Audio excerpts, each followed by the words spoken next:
After Tanuma connects the underground masquerade case to the wave of instant villain incidents in Naruhata, the truth becomes clear: All for One is behind it all. But with such a powerful enemy pulling the strings, how can Koichi possibly stand a chance? Will Pop Step return? And how will the story end for our beloved Vigilantes? In this final arc, expect explosive battles, citywide chaos, and major character growth, leading to the conclusion of the entire Vigilantes manga. Let's get started. In the next scene, we head to UA High, where Aizawa is working. Present Mike asked him if he was working after hours again, saying he had a passion for the job. Then Present Mike invited him to eat, and tried to convince him badly, but Aizawa refused. He explained that he was subbing for midnight, and that their workload is piling up, so he asked what she was thinking by leaving the kids in the lurch. Present Mike then asked him what he was listening to as he pulled out his earbuds. He said that Aizawa needed to get better earbuds because the ones he had suffered from serious sound leakage, and from that earbud, a reporter could be heard saying that after the break, there would be more Naruhata news updates for the public. Present Mike added that his sensitive ears could not take the sound leakage anymore, and it looked like Aizawa was feeling a bit fretful about the trouble happening in Naruhata, especially since some of his friends had gotten caught up in the incidents, but Aizawa answered that not really. Present Mike said that Aizawa should have expected that it would happen because that is just how things go with those guys, and if Aizawa really cared that much, he could just keep wiping their butts for them. Aizawa replied that sadly, he was not their teacher, so Present Mike teased him by saying that was a good one, but Aizawa said again that as he had mentioned before, he had sharp hearing. Present Mike then said that Aizawa could try to hide his feelings behind a grumpy face, but the truth still came out in his voice. Aizawa paused and said he would just keep quiet, and told Present Mike to stay quiet too. Present Mike just laughed at him, saying that he was such a decent guy, but he was trying too hard not to lighten up. Even so, Aizawa said that he was wrong, but Present Mike insisted on teasing him. At that moment, Aizawa received a notification on his phone, so Present Mike asked if it was a text and who it was from. Aizawa read it and said it was from Detective Tsukuchi. In the next scene, we move to a hospital where Pop Step was staying. Midnight was also there, talking to someone about Pop Step's condition, explaining that Pop Step's condition was stable for now, but the physical trauma she experienced meant she was not yet out of danger, and the doctors were not certain when she might regain consciousness either. Midnight turned out to be talking to Soga, and she asked if he, Rapt, Moyuru, and Koichi intended to cooperate with the authorities. Soga replied that yes, they would, and that he would hand over all the intel that Knuckle Duster had gathered, but only once Pop Step's safety was guaranteed. He said he wanted authorities to guard her around the clock, and he asked Midnight if she understood. Midnight answered that yes, she understood, because they could not afford to be careless, especially after the recent attack on the police station, and that was why she had Pop Step's mother leave the hospital for now. She also told Soga to stay safe, and to not bite off more than he could chew, to which he agreed. Then Soga called Koichi and asked if he was still hanging out on top of the building. Koichi answered yes, but said that there was nothing new to report, although to be honest, it felt disgusting to be wearing the same underpants for so long. Moyuru asked if they really needed to know that, while Soga instructed Rapt to go fetch some clothes for Koichi and handed over the key to Koichi's house. In the next scene, Rapt headed to Koichi's house, and as he climbed the stairs, he muttered about what exactly he needed to get for Koichi. He even called Koichi's place a dump and wondered how anyone could live somewhere like that. He noticed that one of the windows was open, and when he looked closer, he saw that the window was broken. He wondered to himself if thieves had broken in, and he was filled with fear. However, he brushed it aside, telling himself it was not his house. He went ahead and gathered the things Koichi needed, and while he was thinking about what else to get, we were shown the corkboard, and Knuckle Duster's gear was no longer hanging there.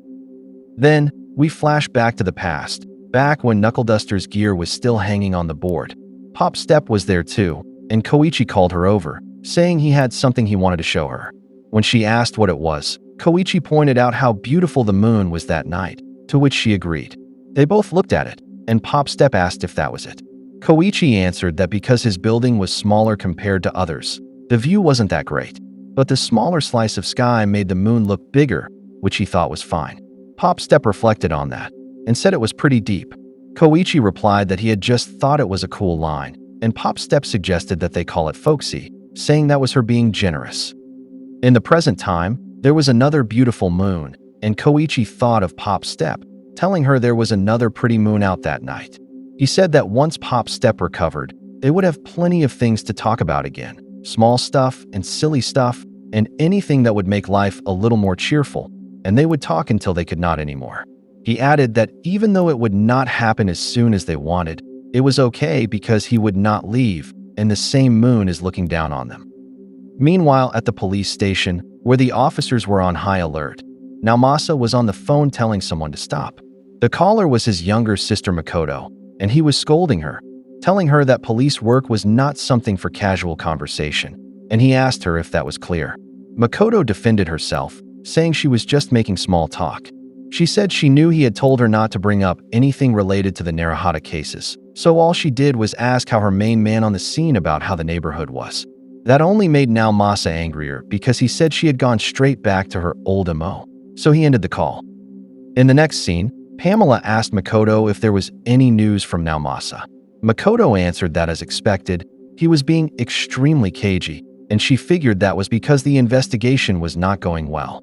She said that for now, all she could do was her part while they waited. We then returned to Naomasa, who looked troubled by something.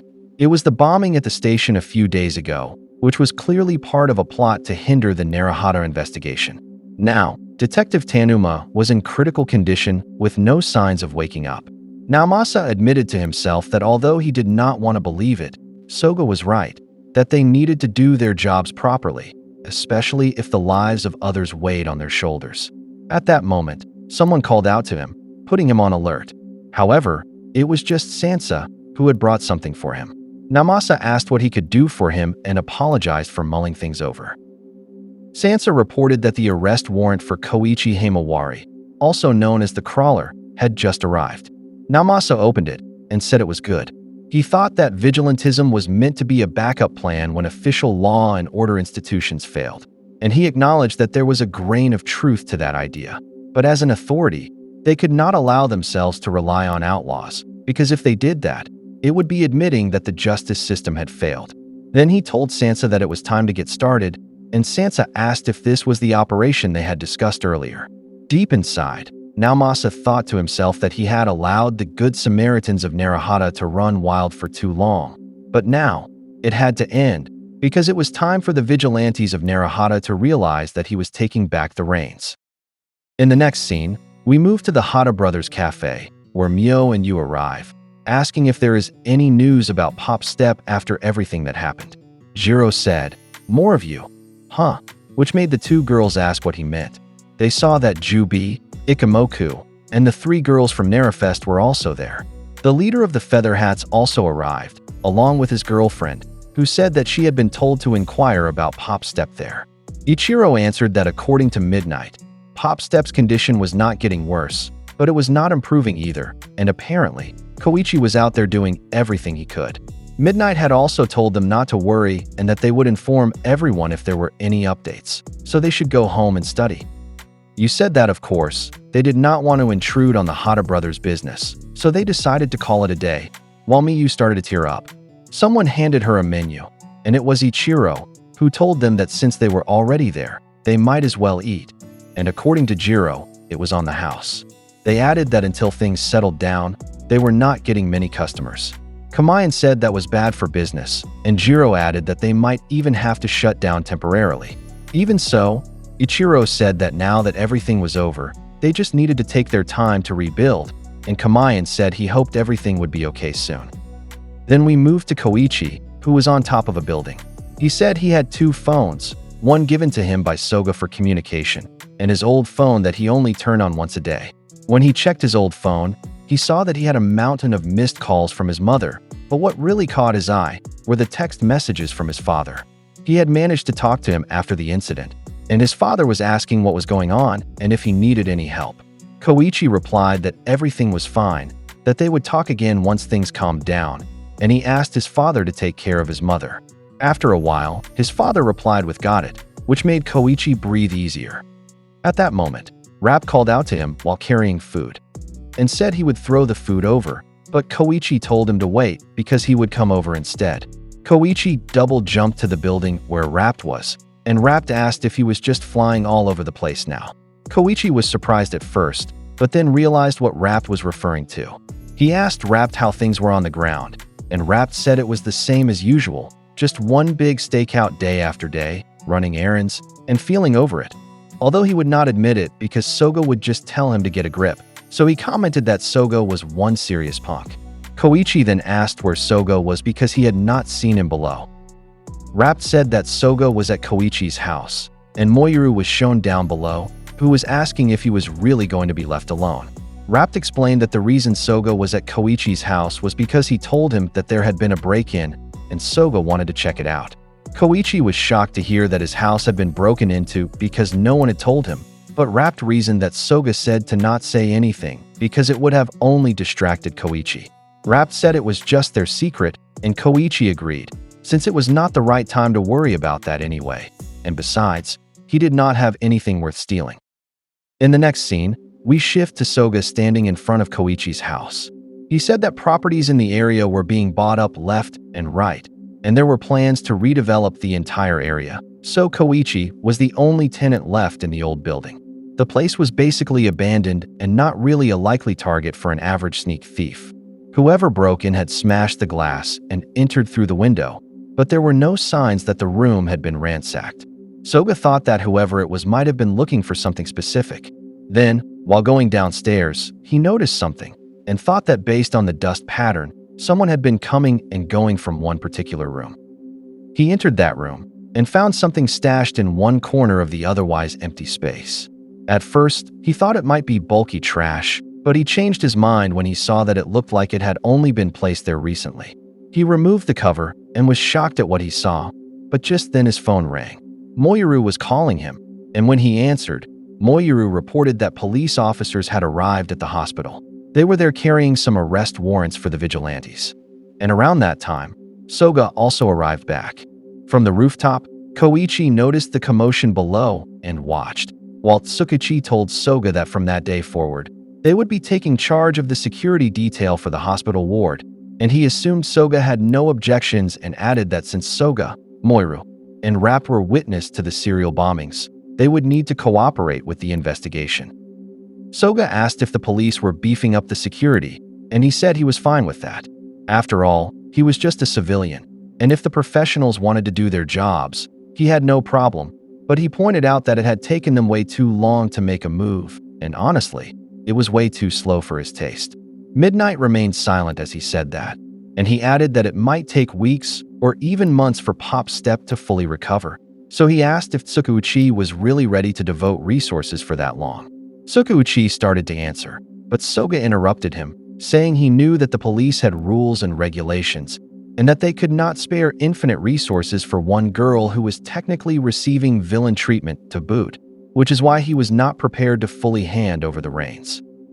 Soga further commented that the police were set up to keep general peace, and he did not deny that it was a worthy cause. However, he said the old system was not built to catch everything that slipped through the cracks. Midnight called out to him, saying she was not disagreeing, and that they needed to help each other and try to cooperate with the police for now, and later on, they could discuss a long-term security plan. However, Tsukuchi said that it was not up for debate anymore, because Koichi Himawari, also known as the Crawler, was wanted for repeated unauthorized quirk use, and there was an arrest warrant for him. Because of that, Soga asked if they were treating Koichi like a villain now, and Tsukuchi said they had no choice, because if they let Koichi act on his own, he would likely encounter real villains with violent intentions, which could lead to a battle. Soga asked if Tsukuchi thought Koichi was not prepared, but Tsukuchi yelled back that he knew Koichi was prepared, and that was exactly the problem. That was why he was ordering Soga to call Koichi and bring him down immediately, otherwise they would take him by force. Soga had no answer to that, so he ordered Moyuru to call Koichi for him. He said he better not be sleeping and told Moyuru to give Koichi a wake-up call, which he immediately did, while Tsukuchi wondered what kind of wake-up call Soga meant. Koichi was startled when he got the call and remembered that Soga had told him if he ever heard his alarm ringtone, it meant there was an emergency and that he needed to lay low until Soga contacted him again. Koichi panicked and immediately fled the rooftop, while Soga also ran off in another direction. Because of that, Tsukuuchi ordered half the police officers to chase Soga while the others were told to go after Koichi. However, Midnight stopped them, and she reminded them that Tsukuuchi's team was in charge of security at the hospital, and him agreeing to guard the hospital is the reason why they are cooperating. While she was talking, Rap jokingly asked to be chased by the police. Midnight also commented that Detective Tsukuuchi was a terrible negotiator, and he just said he knew that as he made a call. He was calling Ingenium and told him that the operation was a go, so Ingenium asked if the talks had broken down. The control room said that they were ready to deploy, and Ingenium replied with Roger that. He said their mission was now to capture the high-speed villain known as the Crawler, and after saying that, Ingenium deployed to join the pursuit of Koichi. In the next scene, Koichi was shown escaping, startling a couple as he emerged from an alleyway. The man asked what that was, commenting on how fast Koichi was, while the woman asked if Koichi was some kind of giant cockroach. However, it seemed the man quickly realized who he was, calling him Naruhata's creepy crawly guy. Koichi thought to himself that he had already shaken off the police tailing him, but now he was quite far from the hospital. At that moment, he almost got hit by a car, thinking he needed to sneak back into the hospital without getting caught. He believed he was far enough and just needed to keep hidden and something else, though he never got to finish that thought because he heard something behind him. Koichi was surprised when he turned and saw who it was, the turbo hero, Ingenium. Ingenium called out to him, warning him that moving at dangerous speeds could get him hurt and to slow down immediately. Recognizing Ingenium, Koichi quickly switched to zigzag movement to try and escape, but the turbo hero easily caught up and said he already knew what was going on and that he wanted to talk, pleading with Koichi to stop. At that moment, Koichi jumped up, sticking to a truck, and said they can talk there like that. Ingenium explained that for years, Koichi had been a force for good, helping people, but now he was the one in danger, and it was their turn to help him. He assured Koichi that they were there to protect both him and Pop Step, so he should let them do their job. Koichi responded that once Pop Step recovered, he would turn himself into the police, but for now, and before he could say anything else, he took a deep breath, then apologized, and jumped away from the truck and from Ingenium. Then, the scene flashed back to Soga explaining to Koichi that cooperating with cops and heroes would not work for them right now. Their enemy had already infiltrated the police station, meaning he could easily exploit the gaps in their crude security. That's why their job was to cover those gaps from the outside, and why it was better that they did not become just another cog in the police system. Especially Koichi, who needed to stay free and mobile, because a freelancer outside the system was their best shot against that enemy. Koichi asked if what Soga meant was that he needed to be free so he could rush to Pop Step's side anytime if needed, and Soga confirmed it exactly. Back in the present, Koichi watched Ingenium recede into the distance, while recalling Soga's words that even if the police were tailing him, even if heroes were targeting him, his focus should be solely on protecting Pop Step from the shadows. Ingenium, meanwhile, guessed that Koichi was heading deeper into Naruhata proper, wondering if Koichi was planning to shake him off in his home turf. However, they had anticipated that, and Koichi seemed startled at what lay ahead. In front of him stood Team Ida-10, ready to capture him. The control room updated Team Ida-10's heroes that the Crawler had entered the capture zone, and the second team was deploying. Koichi landed while being chased by Team Ida-10 members, and deliberately halted his forward momentum so he could leap upward and evade them. Team Ida-10 apologized to Ingenium, whom ordered them to regroup, redeploy, and expand the perimeter to focus on pursuit. Ingenium thought to himself that Koichi had clearly been learning through the years, and he noted that Koichi had become too much for Team Ida-10 to handle, especially with the addition of vertical maneuvers. Now, it was up to the others to finish the job, referring to different heroes. While Koichi was midair, he heard someone shout "Ninpo," and was suddenly hit by a spiral spear hand. It was the ninja hero Edshot, who landed on top of a building after attacking him. Koichi landed in front of the building where Edshot had landed, and Edshot commented that at least now Koichi was grounded, with someone thanking him sarcastically. Koichi was startled to see the two people in front of him, the fiber hero, Best Jeanist, and the ninja hero, Ed Shot, with Jeanist remarking that this was his first proper conversation with the unsung hero of the Sky Egg disaster, the Crawler. Jeanist explained that they had been informed about Koichi's situation, that there was an entity after Pop's step, and that Koichi was determined to protect her himself. And it was clear from Koichi's stunned expression that he realized he was now facing even more heavy-hitting pro-heroes. Jeanist added that Koichi seemed to doubt the efficacy of pro-heroes and admitted it was shameful that their shortcomings had caused so much suffering, while Edshot remained silent. Koichi replied that it was fine and said Jeanist is so polite. Jeanist said that since things had reached this point, Koichi should allow their skills to clear his mind of any doubt, and they would win back his trust. Koichi commented that everyone seemed to say that, and then something surprising happened. He leapt backward, but at that moment, Jeanist activated his quirk, instantly turning Koichi's clothes into a straitjacket. Koichi fell down hard, and Jeanist declared that the capture was complete, and that any fabric within his presence becomes a straitjacket. However, Koichi was not giving up. To Jeanist's shock, Koichi managed to escape even though his clothes were turned into a straitjacket. Jeanist called it reckless, as Koichi used his slide and glide movement even while bound, risking a could-be fatal fall. To prevent injury, Jeanist deployed Catching Cradle, while Edshot fired off a Ninpo fishhook snag.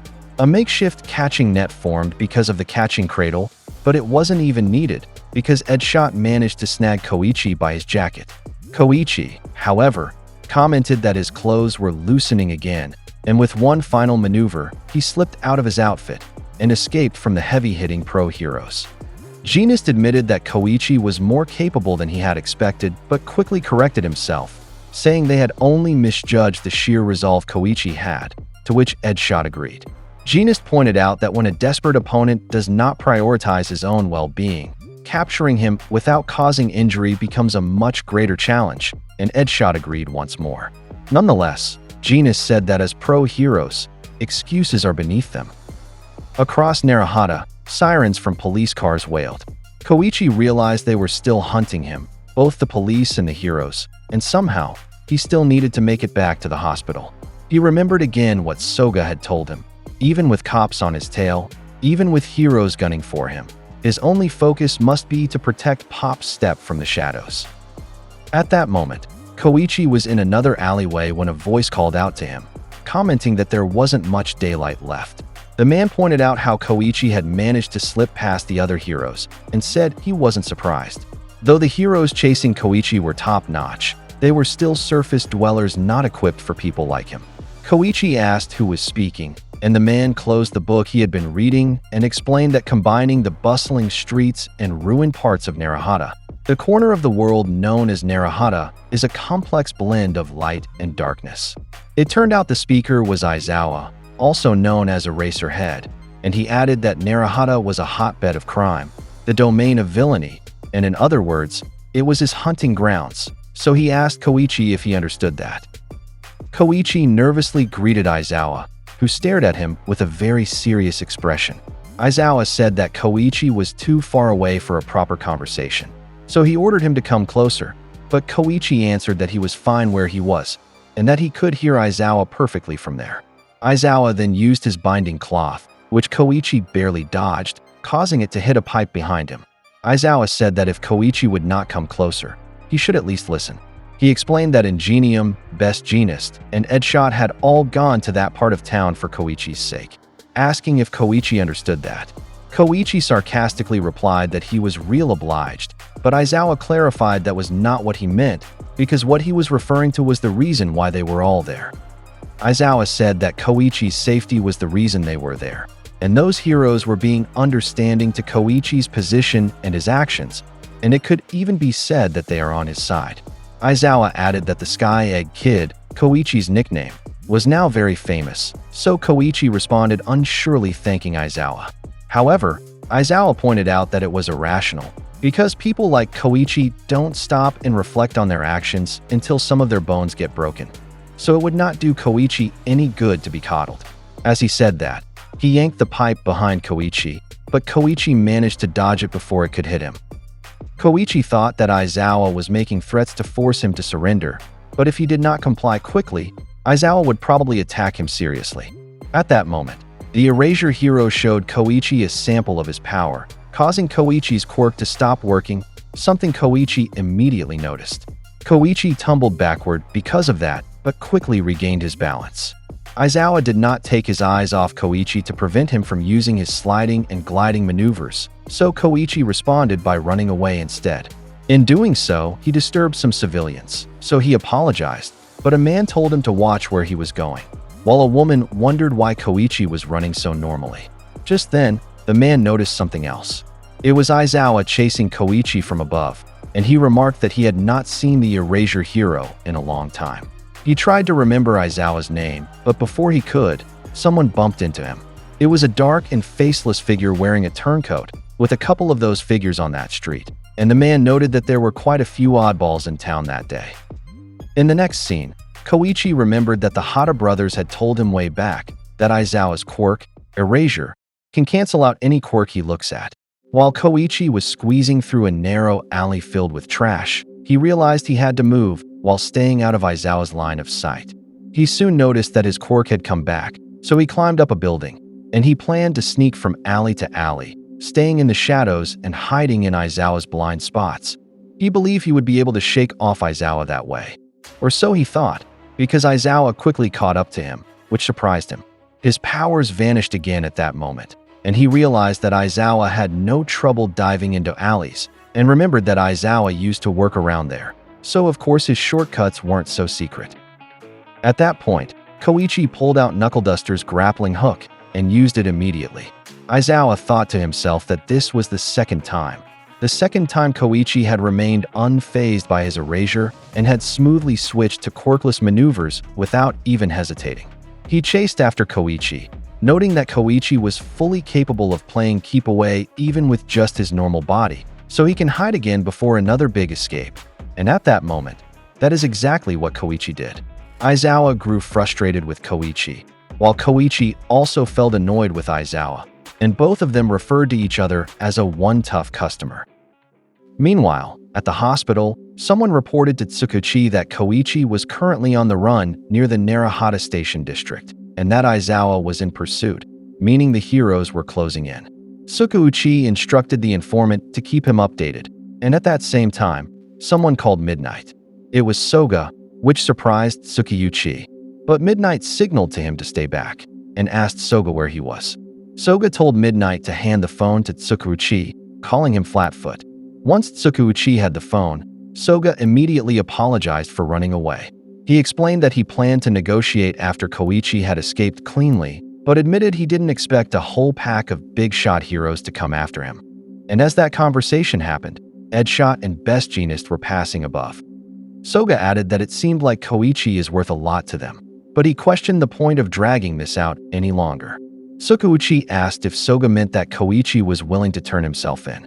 Soga said it was the opposite, telling to call off the chase, because there was no point to it. Soga explained that all they wanted was to watch over the hospital, and if that was considered a crime, then he said they would pay for it later when everything was settled, because all they were asking was for the authorities to adjust their plans slightly. Tsukuchi responded that he was not sure if that was Soga's idea of negotiation, and he certainly doesn't feel obligated to see things Soga's way. Soga then said that Tanuma would likely be willing to meet halfway, but Tsukuchi said Tanuma was unavailable. Soga concluded that this was the only reason he was insisting that Tsukuchi make the right call, and he also asked him what the point of being at each other's throat was, if they were just giving the enemy what they wanted. Elsewhere, Six commented that Soga was right, even though he was far from being the perfect angel he pretended to be. Six said the heroes, cops, and vigilantes were too busy fighting each other to realize that they should be working together, and the illusion of a clock agreed with him, saying that the key to everything was teamwork. Six must prevent his enemies from teaming up and ensure that his own side is on the same page, and his body's been granted the ability to do just that. With so many heroes running around Naruhata, a clock added that it was the perfect area for a test drive. It was time for number 6 to demonstrate his abilities, and 6 answered, "As you wish, master." Then, he released an electric beam that can be seen by all of Naruhata. That signaled the start of everything. Then the trenchcoat figures got marks on their faces, which resembled 6, marking the start of the crawlers' final battle. After it was all over, the people gave a name to that day's events. It became known as Nightmare Night, the Naruhata lockdown, the day when all of Naruhata lost power, shocking everyone, from civilians walking outside, to families dining inside their homes, and even the elderly.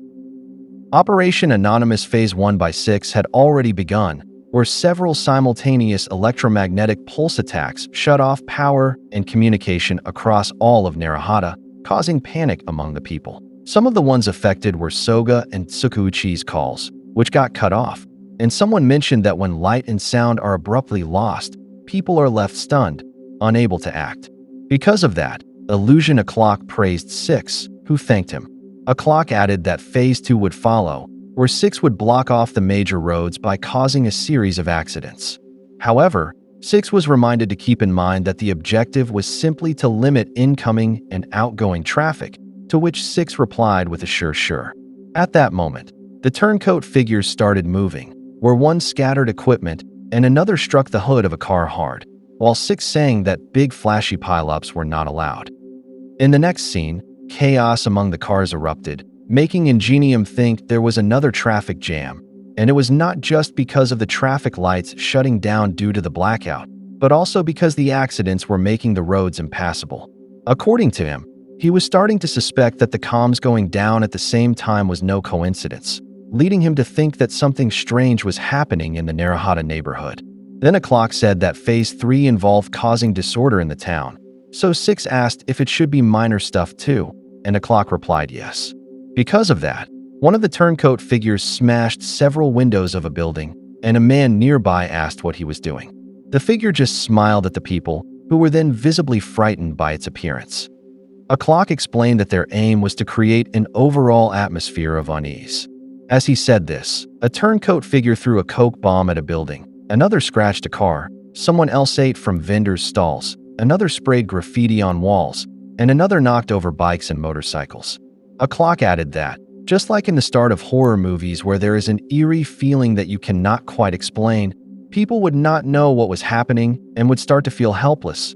And now, they would be gripped by a vague sense of dread, which was exactly how people were reacting now. Their goods were being eaten, windows broken, and according to O'Clock, it would continue until people became paranoid, jumping at shadows, unable to cooperate or take appropriate action together. That small slice of society would cease to function, having been divided psychologically. 6 remarked that indeed they were divided, just like Eraser and Koichi, who were still chasing each other around, and 6 added that he figured they were still playing tag at that moment, so they were considered out of the equation. Then we moved back to the chase between the two, and Aizawa told Koichi that something was wrong in the town, which Koichi agreed with, but he still could not let Aizawa catch him. Meanwhile, a girl noticed Koichi, but because of that, she did not notice a fallen kin in her path, causing her scooter to tip over. Koichi and Aizawa both noticed it, and it looked like she was about to hit someone, while someone nearby shouted that she jumped the curb. Both Aizawa and Koichi acted, with Aizawa grabbing the scooter with his binding cloth, while Koichi was ordered to catch the falling girl, and 6 watched it all unfold. Aizawa asked Koichi if he was okay, and Koichi said that somehow he was. Aizawa then helped the girl up, while Koichi moved the scooter aside, and the people started praising him. 6 asked what they had done and called them brave and dashing, but also said he was not a fan of their teaming up in the end. O'Clock said it was just a minor setback, and there was nothing Aizawa and Koichi could do to derail their plan. 6 agreed, wanting to say more, but deciding not to. At that point, people started crowding Koichi, asking what was happening, why there were traffic jams, and when the electricity would come back. Koichi told them he was totally in the dark, so someone called him useless. Meanwhile, someone recognized Aizawa, called him Scruffy, and asked if he was a hero too. Aizawa answered yes, but if they were implying that Koichi was a hero as well, they needed to know that he was just a kid in costume, so they would not get any answers from him. A woman asked Koichi if that was true, while a man remarked that it was confusing. Someone else asked Aizawa to explain, but he said that until they knew more, the best thing for everyone was to hunker down somewhere. And that was all he could say at the moment. Because of that, the people asked if he was joking, and some told him to take some responsibility, while Koichi thought to himself that Aizawa was definitely not cut out for customer service. At that moment, something entered the scene, sticking itself to a lamp post, and someone told the crowd through it to stay calm. Aizawa wondered if it was a string phone, while Koichi seemed to recognize who had returned. It was Best Jeanist and Ed Shot, and Ingenium also arrived, asking if anyone was hurt, which surprised Koichi. Ingenium immediately asked Jeanist for a status report, and Jeanist said that they still needed to confirm the details, but for the civilians, there was no more need to worry because the heroes were now on the scene, prompting cheers from the crowd. According to a clock, All Might was not there, which Six also confirmed. A clock said that only All Might was a true hero, and no matter what the lesser heroes did, it would amount to nothing more than a mere rounding error. Meanwhile, at the hospital, Tsukuuchi was asking whether the blackout had jammed the phone lines all at once, suspecting it might be a coordinated attack. He said he needed to find a way to contact the head office somehow, but first, they had to figure out exactly what was happening. Someone reported to him about the status of the special hospital wing, and Tsukuuchi said he would be right there. From a distance, several turncoat figures gathered outside the hospital, and a clock commented that All Might would not deploy over an unseen threat. Hence, the operation remained anonymous. In the next scene, a clock explained that the trenchcoat figures were equipped with EMP organs so they could cut off enemy communications while allowing contact between allies, all while the commander exerted strict control. They were the drone soldier villains called Anonymous. Their primary purpose was to make people feel divided and isolated, and these Anons are capable of blending into the crowd to disrupt physical and emotional connections between people. He added that the real key was to stop the spread of information, so that areas afflicted by Operation Anonymous were not visited by the guardian deity, which was All Might. Meanwhile, in another location where a large group of people had gathered, Koichi told them that the heroes are figuring out what was happening, and he urged them to stay calm and find shelter inside a building. Over at Naruhata Station Chief, Ed Shot said that based on what he could surmise from the sky, the blackout extended several kilometers in all directions from Naruhata Station. According to Ingenium, because the rails and roads were effectively cut off, the authorities were struggling to restore power. Not to mention the shutdown of electronic devices, much like what happened during the Sky Egg incident. Best Jeanist said they would likely find themselves isolated due to some dastardly scheme, and that their immediate priorities were to establish contact with the outside world and assess the situation inside the blackout zone. Ingenium said he would leave the neighborhood first to contact his team at the control center, and Jeanist agreed that it was a good idea. In the meantime, Jeanist would respond to citizens, working from their provisional base. Edshot said he would handle surveying the area and getting in touch with Tsukuuchi, since operating under the darkness was the best role for a shinobi. At that moment, someone entered the room and caught their attention, and it was Koichi, who thanked them and asked them to look after Naruhata. They did not respond, and Koichi said that on that note, he would leave now and wish them good luck. However, before he could leave, Aizawa pulled him back using the binding cloth. Then Genus said that as of now, Koichi was a villain in custody and could not be released, and he was about to say more, but Edshot cut him off and asked Koichi why he didn't escape when he had the chance. Koichi replied that the heroes had been working so hard for the town. The least he could do was show up and express his gratitude. Ingenium smiled at that, while Aizawa told Edshot he would head to the hospital and link up with the detective, taking charge of guarding Koichi for the time being. The two left, and Koichi thanked the Erasure hero, saying it was a thoughtful thing to do. However, Aizawa reminded him that villains in custody shouldn't be chatty, and he added that cooperating with the police was crucial at this point, and he planned to visit Midnight anyway. While he was doing that, he could hand Koichi over to the authorities, which was the most rational course of action. Koichi asked if he was really under arrest, and Aizawa answered that of course he was, and if he tried to escape, he would break his leg. At that time, someone asked them if they were heroes, because the people were in trouble and asking for help. Koichi quickly spotted where the call for help came from, and Aizawa said it wasn't the right time for pit stops, but if someone's life was in danger, it was worth checking at least, to which Koichi agreed. Meanwhile, Number 6 noted that the Anons had worked hard to make the population feel isolated, but now people's faith in heroes was repairing those cracks. The heroes raced off to fix the situation and end the deadlock, so he said they never fail to impress, and he can't help but admire them. However, for their plan to work, he's going to need those pests to buzz off. A clock agreed and said to proceed with Phase 4 of the operation, and 6 confirmed he was on it, and it can be seen that sparks seemed to be coming out of his scar. Back to Koichi and Aizawa, and Koichi asked the people what was wrong. The people asked if they were heroes because they needed help, but something about it unsettled Koichi. It turned out that the ones asking if they were heroes were actually Anons, and Koichi and Aizawa immediately realized that these were villains. Sparks appeared at the scars of the Anons, followed by an explosion. It was a massive blast, and 6 explained that the bodies of the Anons were made of bomber villain cells, which could be triggered at will by their commander. Around the same time, an Anon also caught the attention of Genist and Ed shot as well, but he managed to escape. 6 said the Anons disguised themselves as innocent people needing saving, turning themselves into booby traps. Aizawa managed to save Koichi by pulling him away with his binding cloth, causing Koichi to tumble aside, and exclaimed that the ones asking for help had exploded like bomber villains. However, those running towards them were made for combat. Although their explosions were weaker, they could still attack quickly. Koichi told the Anons to stay back as he used his SGB to attack, which successfully hit the Anons, though it didn't seem to have much effect. Koichi pointed out that the Anons weren't stopping and asked if they would explode too. At that moment, Aizawa pulled Koichi back and kicked one of the Anons away.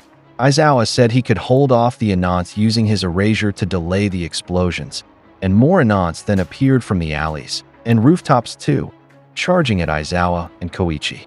Koichi felt overwhelmed by their numbers, although for the erasure hero, it was not really an issue. Aizawa ordered Koichi to escape while he distracted the Anons, so Koichi asked what about him. Aizawa explained that he was a schoolteacher by day, a completely irrational line of work, but Koichi did not quite get his point. Aizawa elaborated that he had around 20 students under his wing, a bunch of snot-nosed kids lacking even the minimum experience and resolve.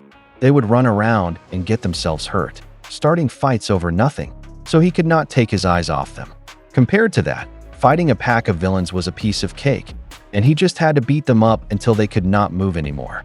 Koichi pointed out that there were a lot of Anons, but Aizawa told him to head to the hospital and inform the detective that their enemies were bomber villains and that many had already infiltrated the town, with their numbers unknown. However, there was already a plan in place to resolve the situation. They nodded at each other, and Aizawa firmly told Koichi to run. Eraserhead ordered Koichi to head to the hospital and inform the detective that they're up against the bomber villains. Many of them had already infiltrated the town, and they still could not determine their current numbers. The plan for resolving the situation was still being worked out. Eraserhead hurried him along, so Koichi immediately ran off to carry out his mission. However, several bomber villains blocked his path. He was shocked to see that there were also many villains on that side. He started to worry about Eraserhead because of their numbers, and he asked if he would really be okay. While fighting the villains, Eraserhead told Koichi to just leave. He kicked the bomber villains and said that a real hero did not need concern from a rank amateur. Besides, this was not the place where Koichi should be right now. Koichi came to his senses and used his quirk to slide up the side of a building, leaving the scene behind. As he leapt, he gathered energy into his feet so he could quickly make his way to the hospital. Eraserhead glanced at him and thought to himself that no matter where he went, he could never escape from having to hold some kid's hand. Smiling, he said that he hated it and found it completely irrational. Then he looked behind him, said sorry, and explained that he was just talking to himself. It turned out there were bomber villains standing behind him the whole time. Facing them, Eraserhead said he did not hate them at all. He then challenged them to attack him, saying it was fine even if they came at him together. Back to Koichi, he was starting to run out of energy in his feet. He concentrated in order to leap once again and control himself in the sky. Flashing back to his training with Soga, he recalled that he could only manage 2 mid-air jumps in a row. If he forced a third one, it meant he would fall. That was his limit, no matter how much he tried. However, the place where he was heading now was the place where he was meant to be. When he thought about Pop's step, he told himself that his focus should be directed only toward his goal, not on what his feet were doing. Because he was so focused, he managed to do several more mid-air jumps without even counting how many he made. After a few moments, he finally spotted his target, the hospital. While he was still in mid-air, there was suddenly a huge explosion at the entrance. Koichi was confused by what just happened. Right at that moment, someone signaled to him using a flashlight. It turned out to be Soga, who was on the rooftop of a nearby building. Koichi noticed him and landed there. Upon landing, Koichi asked if he had seen what happened, then said that he has to go there quickly and help. He answered yes, and said that they were finally starting to move. He looked at Koichi and got him ready for the upcoming battle. He said that it was now do or die. Cut to the gate where the explosion had happened. The police had opened fire. One of them said that the front gate of the special ward was under attack. Suicide bombers were detonating themselves using their quirks. Rapt said that they had already received the memo. He told the police officers to stop yapping and retreat immediately. One officer had already fallen, and as they approached, Rapt said he had already warned them about it. Rapt pulled the officer aside and told Moyuru that they needed to leave the area. However, Moyuru was concerned because the villains were still not stopping. Rapt insisted, asking what else they could possibly do against monsters like them. There were a huge number of bomber villains gathered there, and hidden among them, a shadow was lurking. It turned out to be number 6, who was with them. While hiding behind some plants, Rapt said that it was now up to Soga and Koichi to figure out what to do in this situation, and they were counting on them. Because of the strong explosion at the front gate, the people inside the hospital, including the nurses and doctors, started to panic. Midnight was also among them. In the middle of the chaos, Pop Step remained unconscious. The villains had already breached the perimeter, and number 6 was now outside, grinning. He signaled the bomber villains to stop, which surprised them. Only number 6 entered, while the others stayed near the gate. Rapt wondered why only one villain had entered the hospital. In Moyuru's opinion, it was risky for them to stay together like that, especially inside a building. Rapt was caught off guard when he noticed that the others outside seemed to be stumbling around, which made him think. Moyuru commented that they looked like zombies. Meanwhile, number 6 imaginary master praised him, saying that the hive mind control over the Anons was possible thanks to Overclock's processing power. However, for the critical part of the operation, he needed his mind to be free in order to focus on more precise maneuvers. Number 6 agreed. When he reached the door, he noticed that it was locked. Luckily, he had his own key. He enlarged his arm and blew the door open. After using the troops to secure the scene, he intended to finish the mission as a solo operator. This marked Phase 5 of their operation. Outside, the police officers no longer knew what to do. Back to number 6, he had already blasted the door and made his way into the hospital.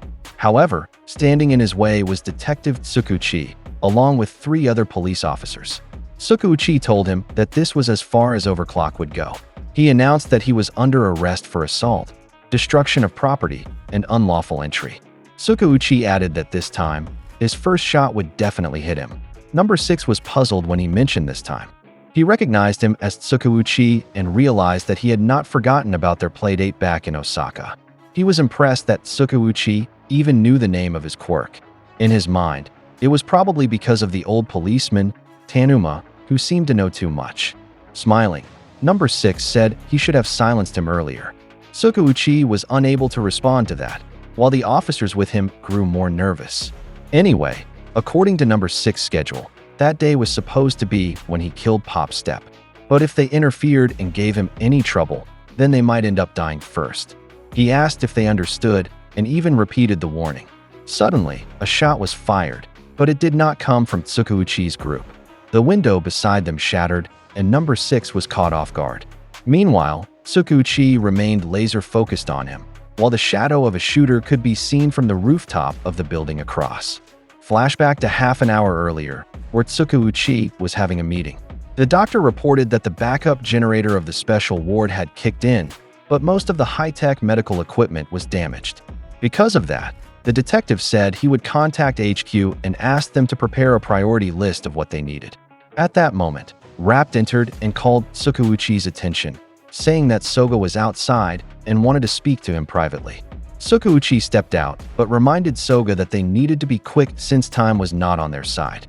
According to Soga, what was happening was likely caused by the enemy, and he could no longer contact the heroes or Koichi. Therefore, if that place was attacked, they needed to be ready to fight whoever was coming. Sukauchi listened as Soga asked if he was following what he was saying. Soga wanted to share the information they had about the enemy. He explained that the villain had openly told Koichi that he intended to kill Pop Step. That speedster liked playing dress-up and sneaking into places. He'd been warned before to keep an eye on him. If they were talking about the man with the overclock quirk, Sukauchi said, he and his allies had been monitoring him for a while, and he had even clashed with him a few years ago. Sukauchi suspected that he was also one of those who targeted Tanuma. Soga apologized for what happened to his comrade, but at least now they were on the same page. Soga then shared his plan to shut down the speedster's abilities. The detective agreed to let him fire a shot down the corridor to slow him down, but warned him not to hit him. His job was just to distract. The warning shot from the side would force the speedster villain into overdrive, and once he ran out of steam, they would finish the job. Sukauchi said he could not allow a civilian like Soga to dirty his hands. If Soga wanted their cooperation, that was the condition. When the detective asked if he could accept that, Soga agreed.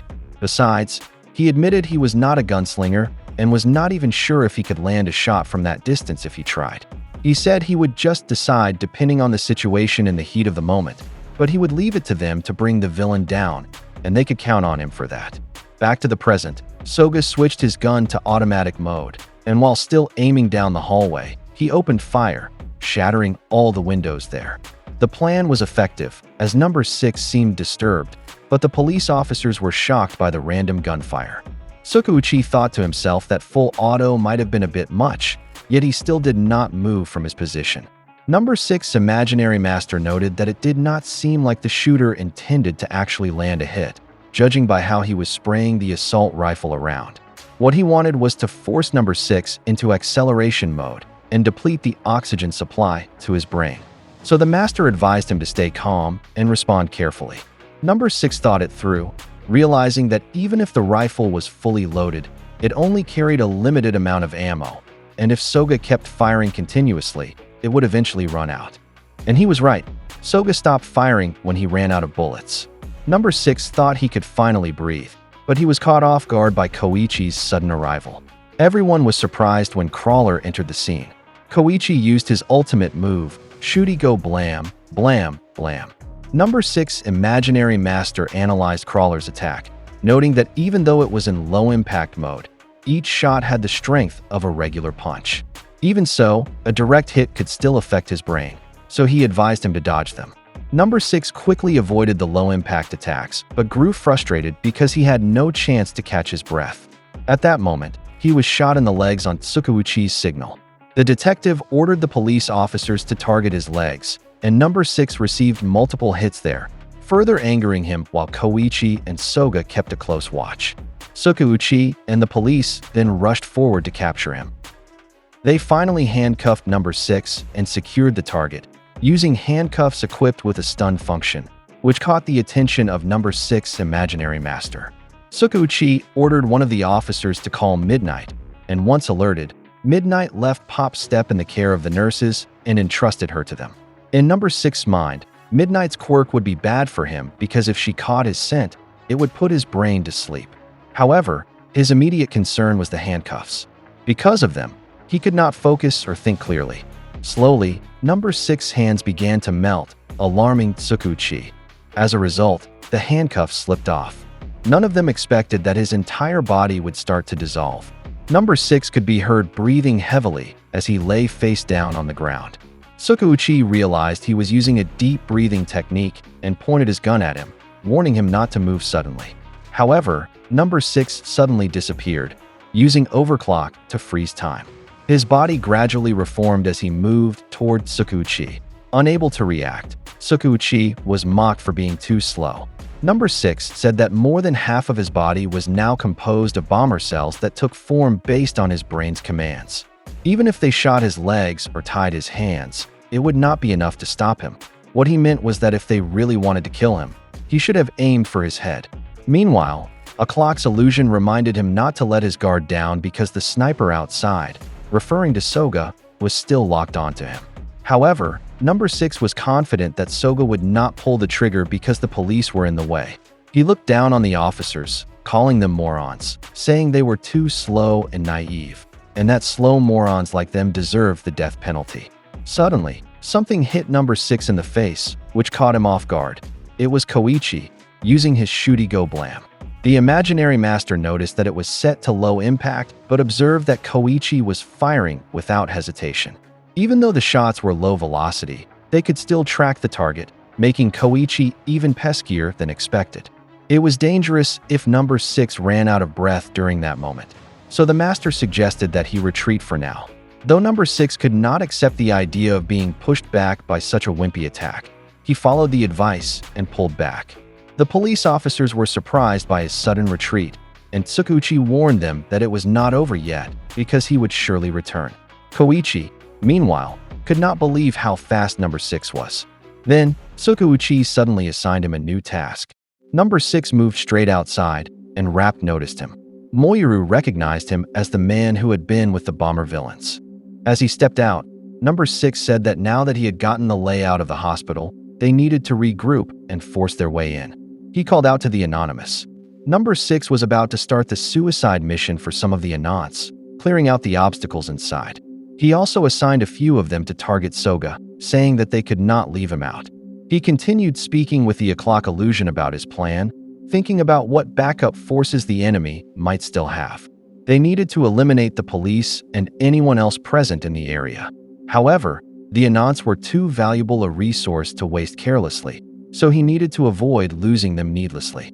Rapt and Moyuru, who were hiding nearby, could hear him talking to himself. Rapt wondered if whoever else referred to them, while Moyuru grew curious about who exactly he was talking to and thought he was really creepy. Suddenly, something shot off and flew away, and both of them were shocked when they noticed Koichi flying through the air. Number 6 was surprised too, thinking it was strange for Koichi to be escaping at a time like this. Meanwhile, Koichi was indeed leaving to carry out the task Tsukuchi had given him. Flashing back to their conversation inside, the detective had instructed him to flee the area and summon All Might. He was to say that he had been personally sent by him. As Koichi was leaving, he had asked what would happen to them, but Tsukuchi simply replied that he and his men would handle things from there. And so, Koichi followed the order and left. Number 6 imaginary master figured out that Koichi was acting as an airborne messenger. This meant that Number 6 now had a hard time limit. The plan for Koichi Himawari was to leave Naruhata and call All Might, and it was possible for him to do it in as little as 60 seconds. Even so, that amount of time was enough for Number 6. His primary target was Kazuho Hanayama, so he should eliminate her immediately and then leave. That would conclude the successful field test of the new foot soldiers. Meanwhile, the police, Soga, Rapt, and the others moved into action individually. However, Number 6 felt unsure. It might make sense to run and call All Might, but he wondered if it wouldn't make him look like he was running away because he was scared of Koichi. His master commented that it was a trivial concern.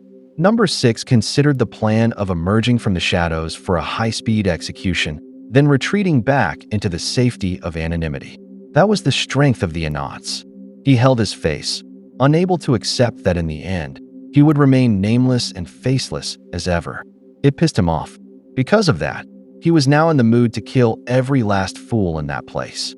The o'clock illusion replied that maximizing anonymity was the reason he could not focus on his true motive for being there. It seemed it would be difficult for him to adjust and account for his current psychological state, in which case, he might as well indulge himself a little. Suddenly, someone landed behind him, shocking Rapt, Moyuru, and even Number 6 himself. It turned out to be Koichi, who had already returned to the hospital that quickly. Koichi greeted him and faced him directly, while Number 6 simply smiled back at him. Flashback to when Koichi flew away. He was worried because he knew that the best he could do were sneak attacks and diversion tactics. He was not capable of a head-to-head fight against a nasty villain, so flying off to get All Might was definitely the right choice. At top speed, he rushed to accomplish that task, while Soga was being targeted by the anonymous villains. Tsukauchi, now joined by Midnight, was also facing them. Koichi thought he could not waste even a single second. Meanwhile, some anonymous were also closing in behind Rapt and Moyuru, but they had not noticed yet. Inside the hospital, Pop Step was still unconscious. However, when Koichi realized the problem everyone was facing, he decided to turn back and confront number 6. Suddenly, all the anonymous villains scattered around the area stopped moving. Soga grew concerned upon noticing it, and Tsukauchi also found it strange that the bomber villains had halted. Down below, Moyuru finally noticed the villains behind them and was shocked. As Koichi landed, he greeted number 6, who smiled at him in return. Number 6 was surprised at how fast Koichi had returned and asked why. He wondered if Koichi really wanted to fight him. Koichi admitted that he was not sure about fighting, but then he asked if they had not already met before. Number 6 was puzzled by the question. Koichi pointed out that he looked different now, that his face was strange. Number 6 was startled and asked what he meant. Only then did he realize that he had forgotten to restore his face. He had been running around faceless the whole time. Using his bomber cells, he transformed his face back and asked if it looked fine now. He thought that the Rokuro Nomura face was his best one, and it was his favorite to wear. However, there was a problem. The face was modeled after Koichi, which meant people would see a double. Because of that, he said Koichi needed to disappear. Koichi was completely shocked by this revelation. However, number 6 suddenly remembered that the last time he used that face, things had worked out well with Pop. If Koichi were taken out of the picture, Rock and Pop could have a comeback. Maybe he would not even need to bump her off anymore. At that moment, Koichi thought about Pop, while number 6 asked his imaginary master for his opinion. The master replied that Pop Step knew too much, and liabilities like her needed to be eliminated. Number 6 was caught off guard when Koichi suddenly knelt before him and pleaded for him to choose that option. Bowing his head, Koichi said he would just leave, that no one would ever see or hear from him again, as long as he did not hurt Pop Step. Number 6 was confused by the response and thought about it. He said that Koichi had no say in the matter, because when he said disappear, he did not mean taking a trip somewhere else. He raised his foot, preparing to stomp on Koichi with his explosives. What he meant was that Koichi needed to die right there and then. While still bowing, Koichi suddenly used his slide and glide, surprising number 6. Even from that position, Koichi managed to sweep his pivot leg, sending number 6 flying into the air. Koichi quickly prepared to use his Shooty-Go Blam. Number 6 anticipated the projectiles and thought he only needed to accelerate and counter them. However, he realized he was mid-air, and he could not maneuver properly while suspended like that. Back when Soga and Koichi were planning, Soga said that Koichi's opponent was the scumbag speedster, and in a fair fight, Koichi would have no chance. In the worst-case scenario, he had only one trick he could rely on. Soga had noticed that the villain liked to talk a lot.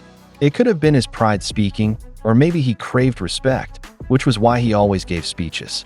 As long as he was listening to his own blathering, he would not be able to accelerate, and that was when Koichi could catch him off guard. Back to the present, Koichi was now putting that technique to use. Soga had told him to target the villain's face to knock him out for good.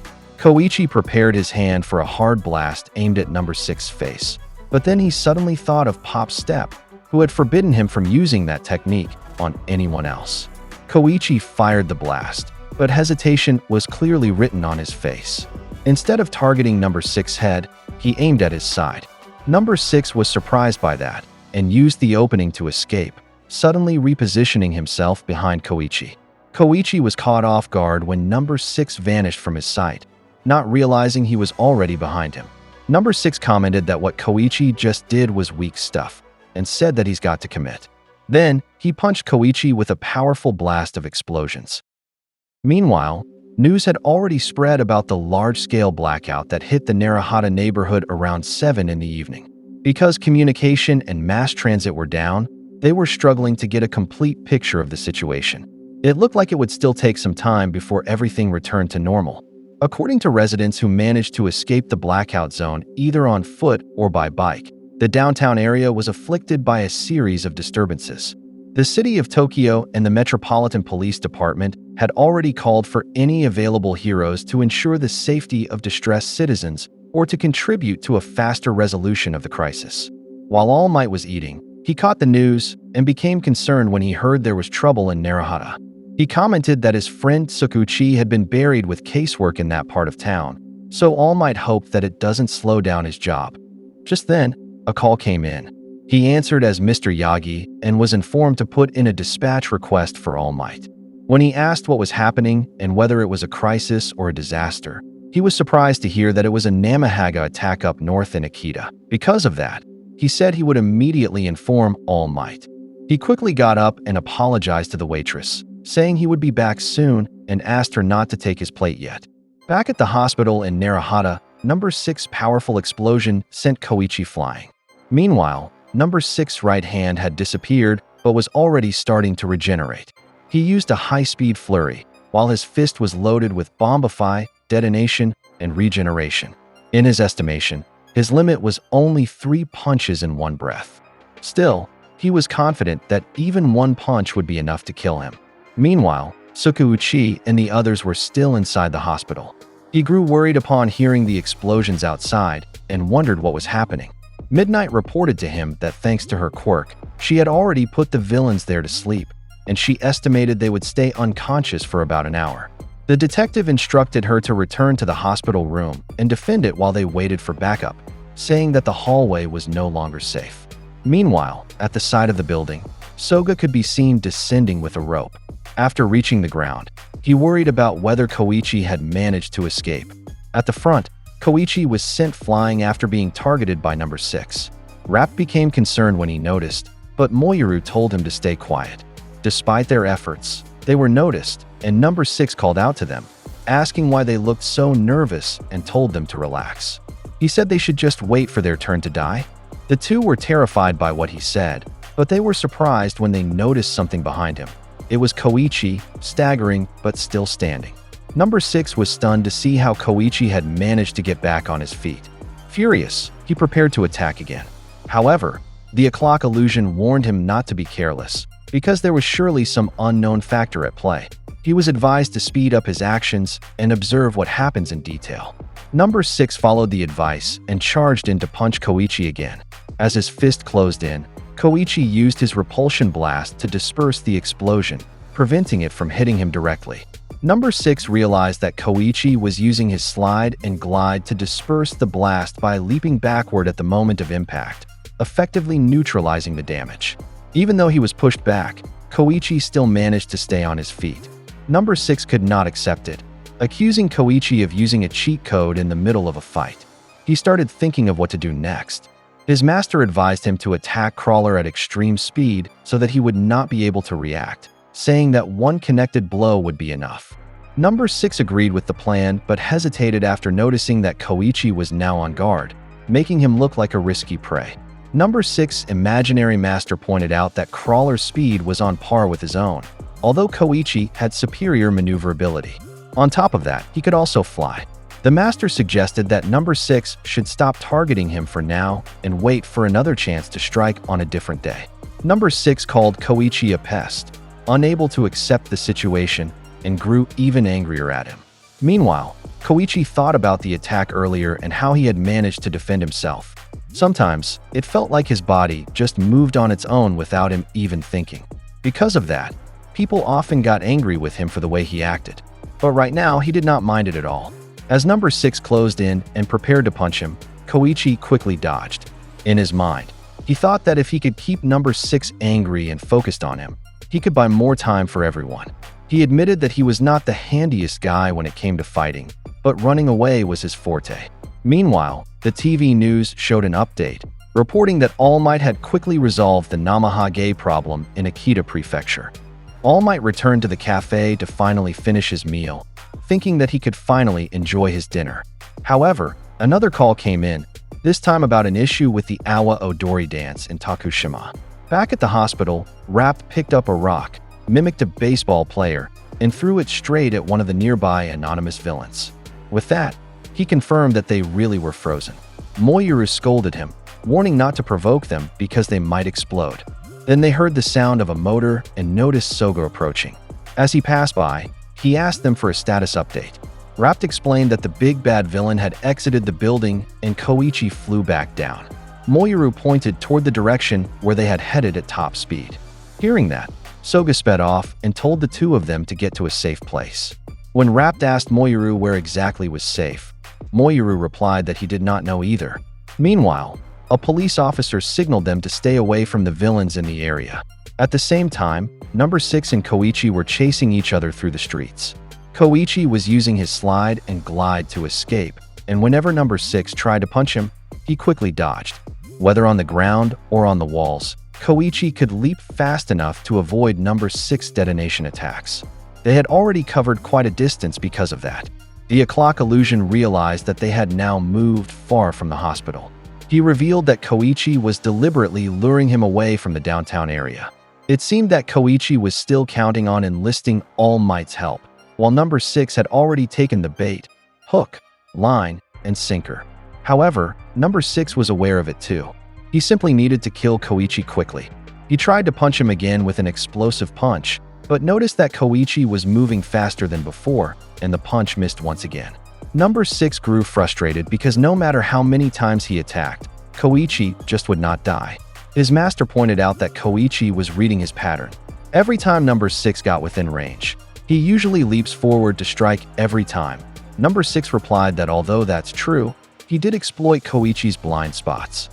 The master clarified that the key was the sound. Koichi was using the sound of his footsteps to predict when Number 6 would leap for his next attack.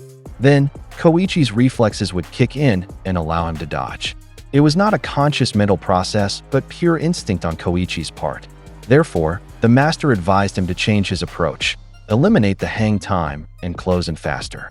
Number 6 followed the advice.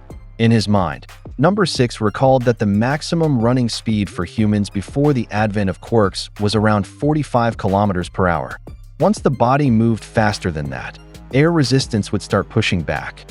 He realized that he had to fight against that drag by gripping the ground while moving forward, and the optimal form for such high-speed movement was what he called the Number 6 crawler style. He copied Koichi's posture and used his sharp claws to cling to the ground. He was fully determined to catch and defeat Koichi. As he closed the distance, Koichi could not believe what he was seeing. He looked like a strange creature moving at incredible speed, and Koichi was disgusted by his creepy appearance. Koichi quickly turned around, leaped into the air, and used his shooty go blam blam blam, firing several repulsion blasts at him. However, instead of being hit and stopped, Number 6 managed to dodge all of them. Koichi was stunned that he was able to avoid everything. Number 6 quickly moved behind Koichi and took advantage of the fact that he was still midair. He prepared his fist to strike and blow up Koichi's back. However, Koichi managed to block it by firing a repulsion blast from behind him. Number 6 could not believe Koichi had defended himself using his quirk like that. Still refusing to give up, Number 6 said it was a good thing he had two hands. He attacked again with his left hand, but once more, Koichi blocked it with a repulsion blast, causing him to be thrown to the ground. Even after tumbling around, Koichi still managed to get back on his feet. In Number 6's mind, he realized that the kid could project force fields anywhere on his body, not just through his hands and feet. However, that was not even the main issue. The o'clock illusion wondered how Koichi was managing to react even against overclock level speed.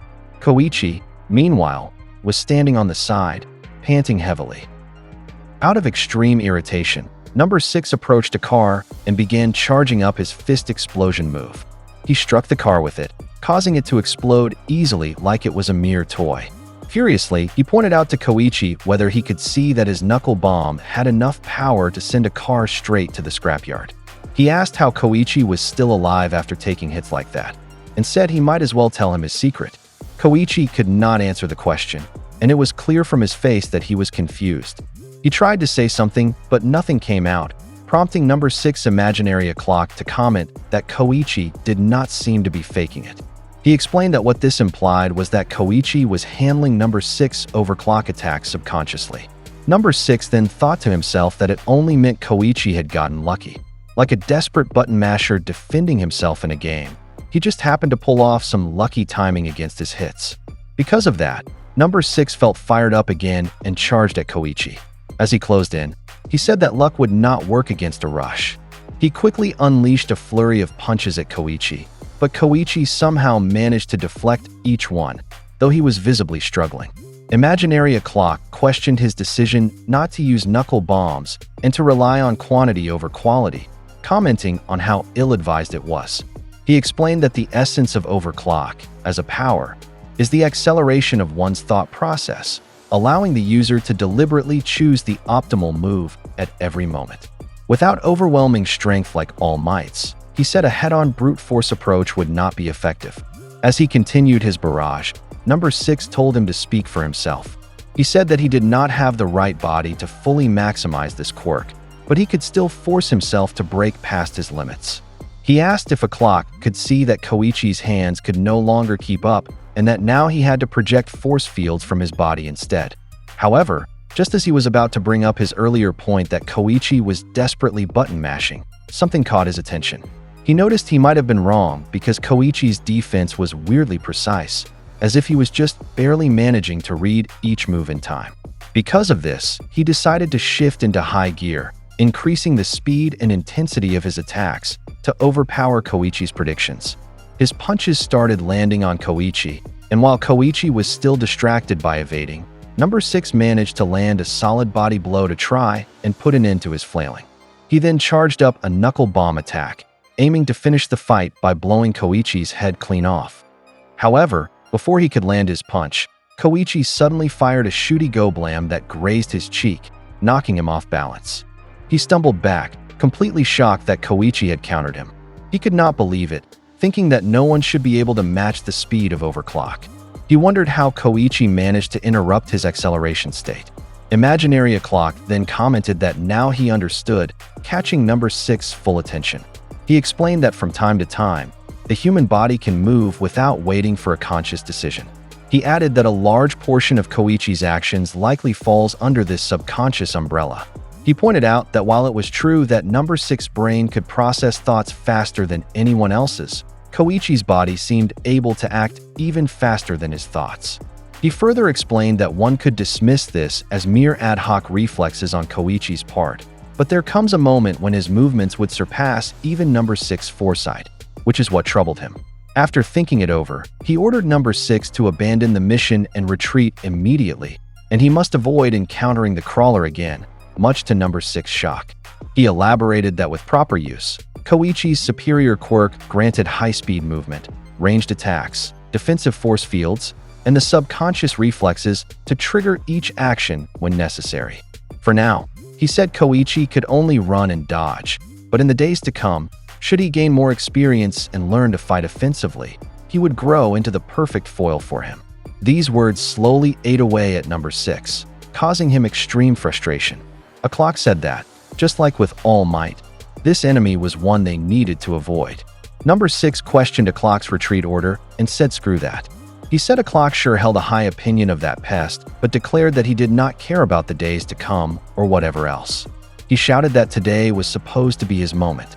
He raised his hand to his face and started saying that the crawler was now target number 1 and that he would use his full power to crush him.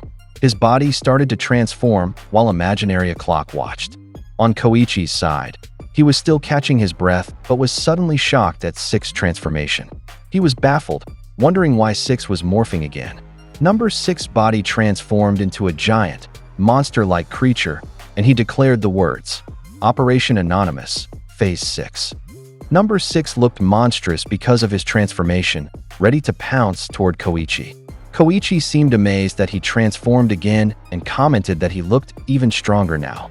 Number 6 explained that the flesh of this form was fine-tuned for high-speed movement, so he said Koichi was about to experience his true speed. In a flash, Number 6 moved quickly, and the name of this form was shown to us as High Crawler. He caught Koichi's attention, and Koichi commented on how fast he was. Number 6 managed to get to Koichi's right side, without him even noticing right away. Number 6 readied his claws, and Koichi noticed that he seemed to be targeting his legs or was planning to slash him apart with them. Fortunately, Koichi immediately thought of a maneuver where he slid backward, barely dodging Number 6's attack.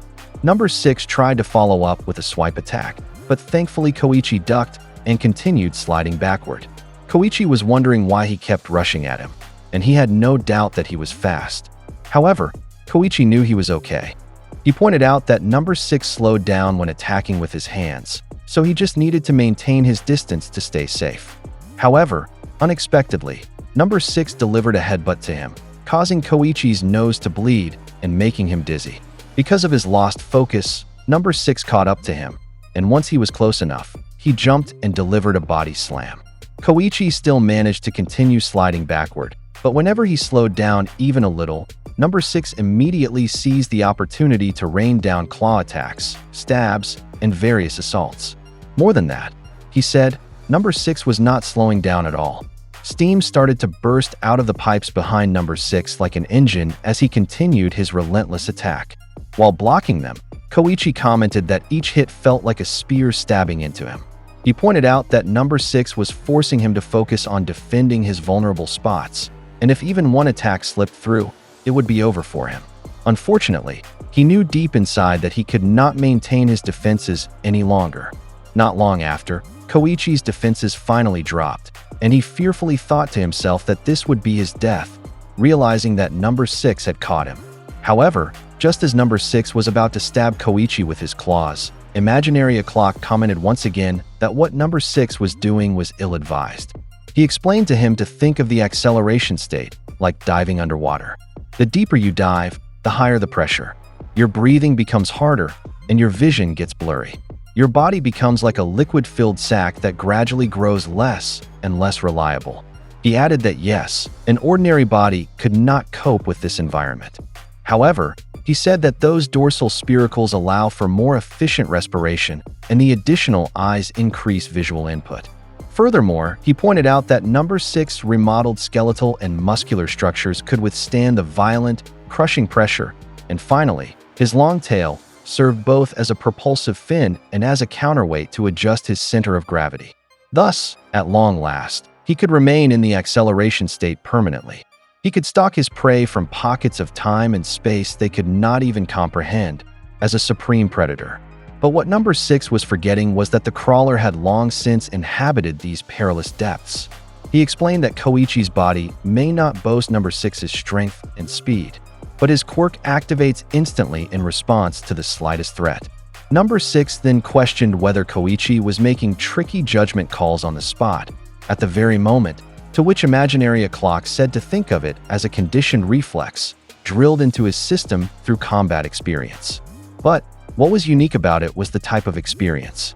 He explained that typically, police and heroes do not allow opponents to make the first move, but during Koichi's vigilante years, the crawler had always found himself on the defensive, perhaps owing to his laid-back nature.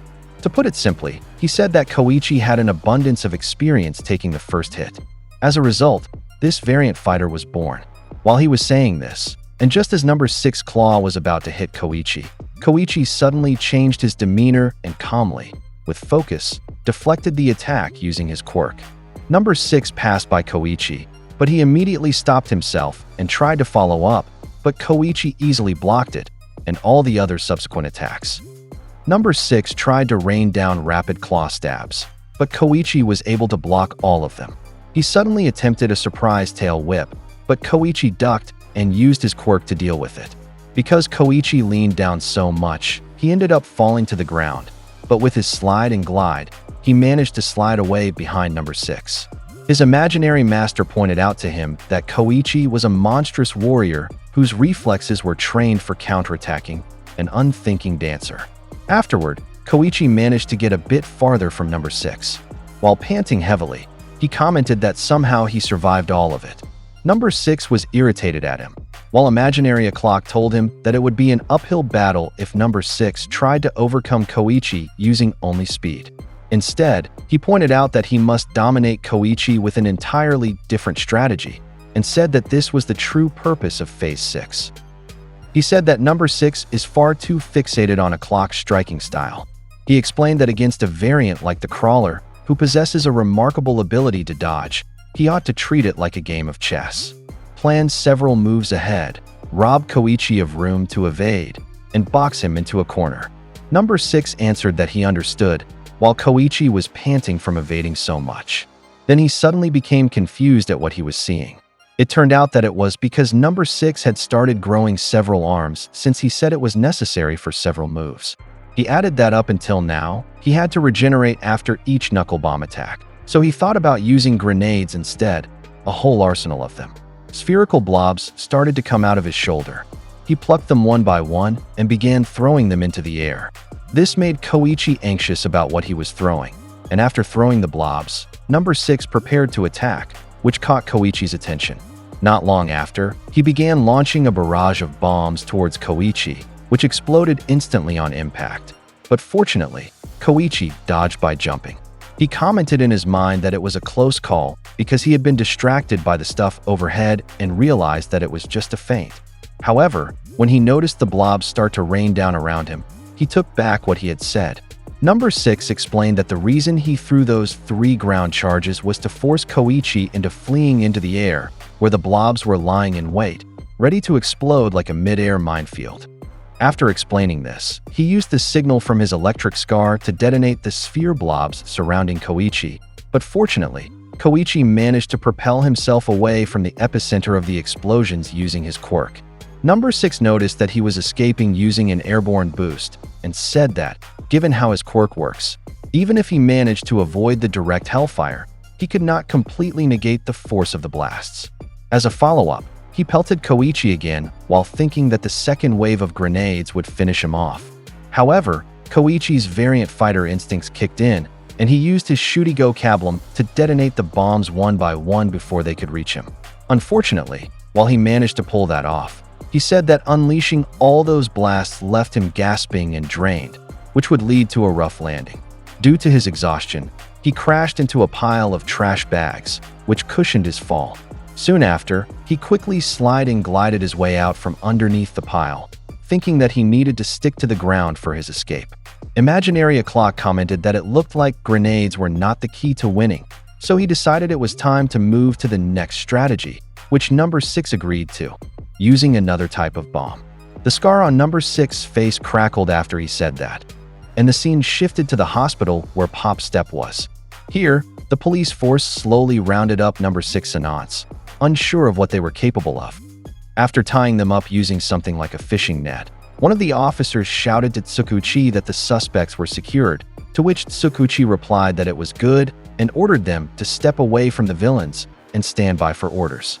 On the side, Moiru nervously commented that it looked like all the creeps surrounding the hospital had been taken down. Rapt asked about the others still in town, so Moiru questioned what they were supposed to do about them since their nets would not be enough. The scars on the Onii faces began to glow, and they suddenly started struggling against the restraints, terrifying both friends and alarming the officers. After that, we returned to Koichi's situation, where the Onii controlled by number 6 started swarming toward him. He became worried because they were appearing from everywhere and began rushing him like a mob. He jumped and faced them, thinking that there were just too many of them to stop. He thought that if Shooty-Go Blam would not work on them, Shooty-Go Kablam to their legs might. So he aimed it and tried to shoot. However, when he tried it, the projectiles swerved on their own, seemingly because the targets were humanoid, causing him to shout that he could not hit them properly.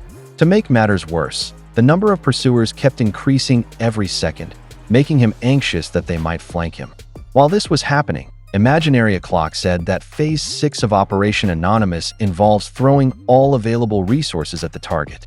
He added that number 6 enhanced breathing serves to boost overclock, giving him dynamic control over the Onii while simultaneously accelerating his cognitive abilities.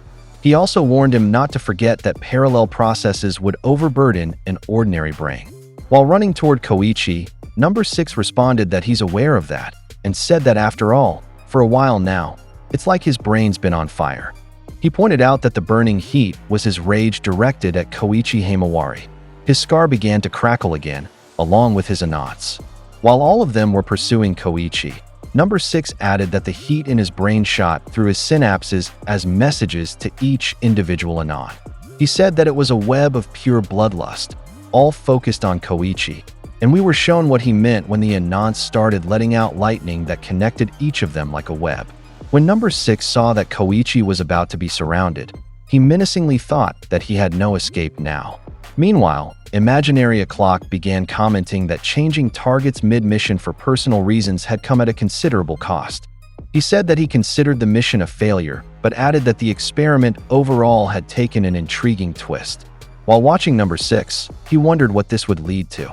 Imaginary Clock grinned eerily and ordered number 6 to simply follow that twisted path to its end, seek his culmination, and surpass his every last limit. Koichi continued sliding away from the whole group of mad bombers chasing after him like some sort of killer rugby team. When he reached a turn, he thought that maybe he could slip away down an alley, but as he was about to enter, 2 Onii-Chans greeted him, making him shout that it was a no-go and that they were already 2 steps ahead. The 2 Onii-Chans exploded in hopes of getting him, but he quickly jumped into the air to evade, and he thought to himself that the booms were even worse in tight quarters. When he looked down, he became concerned because he saw that there were people outside who were completely unaware and exposed to this dangerous situation. The guy was shocked to see him flying, while the girl with him started to worry because of the explosions they saw. Several Onii-Chans jumped down from a building and began running toward the unsuspecting civilians, so Koichi quickly hurried over while shouting for them to watch out. The scars of the Onii-Chans crackled, and not long after, they self-destructed, but luckily Koichi arrived just in time to block the force of the explosion. Because of that, he was blown away and dragged along the ground. But despite the injuries he sustained, his thoughts remained with the civilians as he asked if they were okay, which made the civilians shout back if he was okay, because they saw that he was wounded and bleeding. Afterward, before sliding away again, he pleaded with them to find shelter somewhere safe.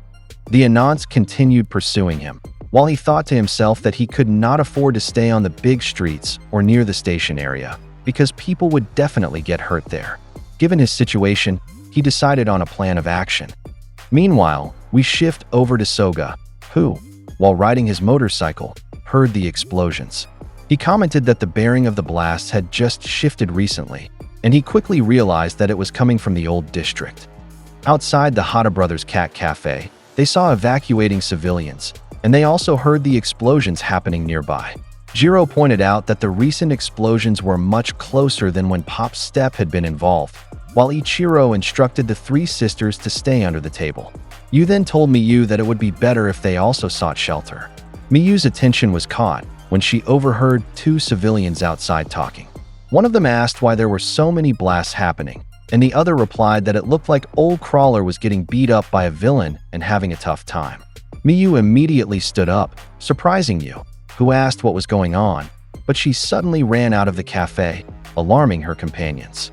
After that, we returned to Koichi, and while he continued to slide and glide, he said that he should be fine now that he had gotten this far, and he would be able to escape the area and contact All Might. He said that he just needed to follow the road he was currently on, and he would be free and clear. However, while he was still speeding along, we were shown that number 6 was lying in wait on the rooftop of a nearby building. He explained how he had pushed Koichi into taking this route to make him careless just before reaching the finish line. This old East Naruhata, after all, was the area he knew best, like the back of his hand, with little foot traffic, and it was the street that passed by his home. He was certain that Koichi was thinking he was safe now that he had made it here and that he could escape at top speed. However, he said that Koichi's speed would not be enough to outrun a supersonic round. He pulled something from his side, revealing rifle parts, barrels, and bullets hidden within his body. He also spit out a few bullets from his mouth. He began assembling the barrel he had taken out while explaining that he would now remold his body to use these parts, and that locking all of his joints should provide a stable stance to turn his body into a sniper rifle. Number 6 also formed a large eye in the center of his face, and not long after, we were shown his new form, sniper style. While steam emitted from the pipes on his back, he explained that several factors determine the success of a sniper. Those were planning, calculation, and focus. All of them, he said, required brainpower. Afterward, he conveyed that he would pour all of his intent and bloodlust into a single shot. He focused carefully and immediately locked onto Koichi. As his crosshairs followed Koichi, he thought that soon he would scramble Koichi's brain. Once he had fully locked onto Koichi's head, suddenly, something struck him solidly in the temple, shaking his world. Number 6 lost focus and was stunned by the event. When he turned to look at whoever had done it, he was immediately met with another punch to his face, causing it to crumple. The attacker questioned his earlier statement that no one would notice a supersonic shot and that no one could defend against it. He grinned and asked if that was the train of thought he had, the strategy he thought he could ride to victory. If so, he said, "Too bad," while calling him a sucker because he was here now. Judging by the bandana and knuckles, it was clear who the man who punched number 6 was. In the next scene, we go back a few minutes earlier before Knuckle Duster arrived. While he was climbing up the side of the building where number 6 was, he commented that it looked like the power was dead in this derelict dump.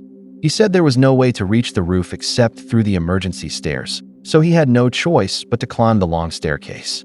He was panting heavily, thinking that this was hell for his busted knee. It was shown that he was already using a cane and had a support brace on the knee he was referring to. When he finally reached the rooftop, he sat at the edge while thinking that if you are bound to lose in a speed competition, the only way to fight back is with a solid plan. He said he would do some preemptive thinking using his slower brain, and put in a little effort to stay a few steps ahead of the enemy. He then heard the explosions getting closer and closer, realizing that it looked like he had made it just in time. He took a deep breath before moving again, and when he peeked at his surroundings, it turned out he had arrived at a building higher than the one number 6 was using as his camping grounds. He spoke to number 6 in his mind, saying that Koichi's speed was a threat to him, and he knew it. So, he thought, number 6 would circle around up ahead and set up a trap of his own. A brutal attack that Koichi would not be able to anticipate. That was the optimal battle tactic he believed number 6 would choose.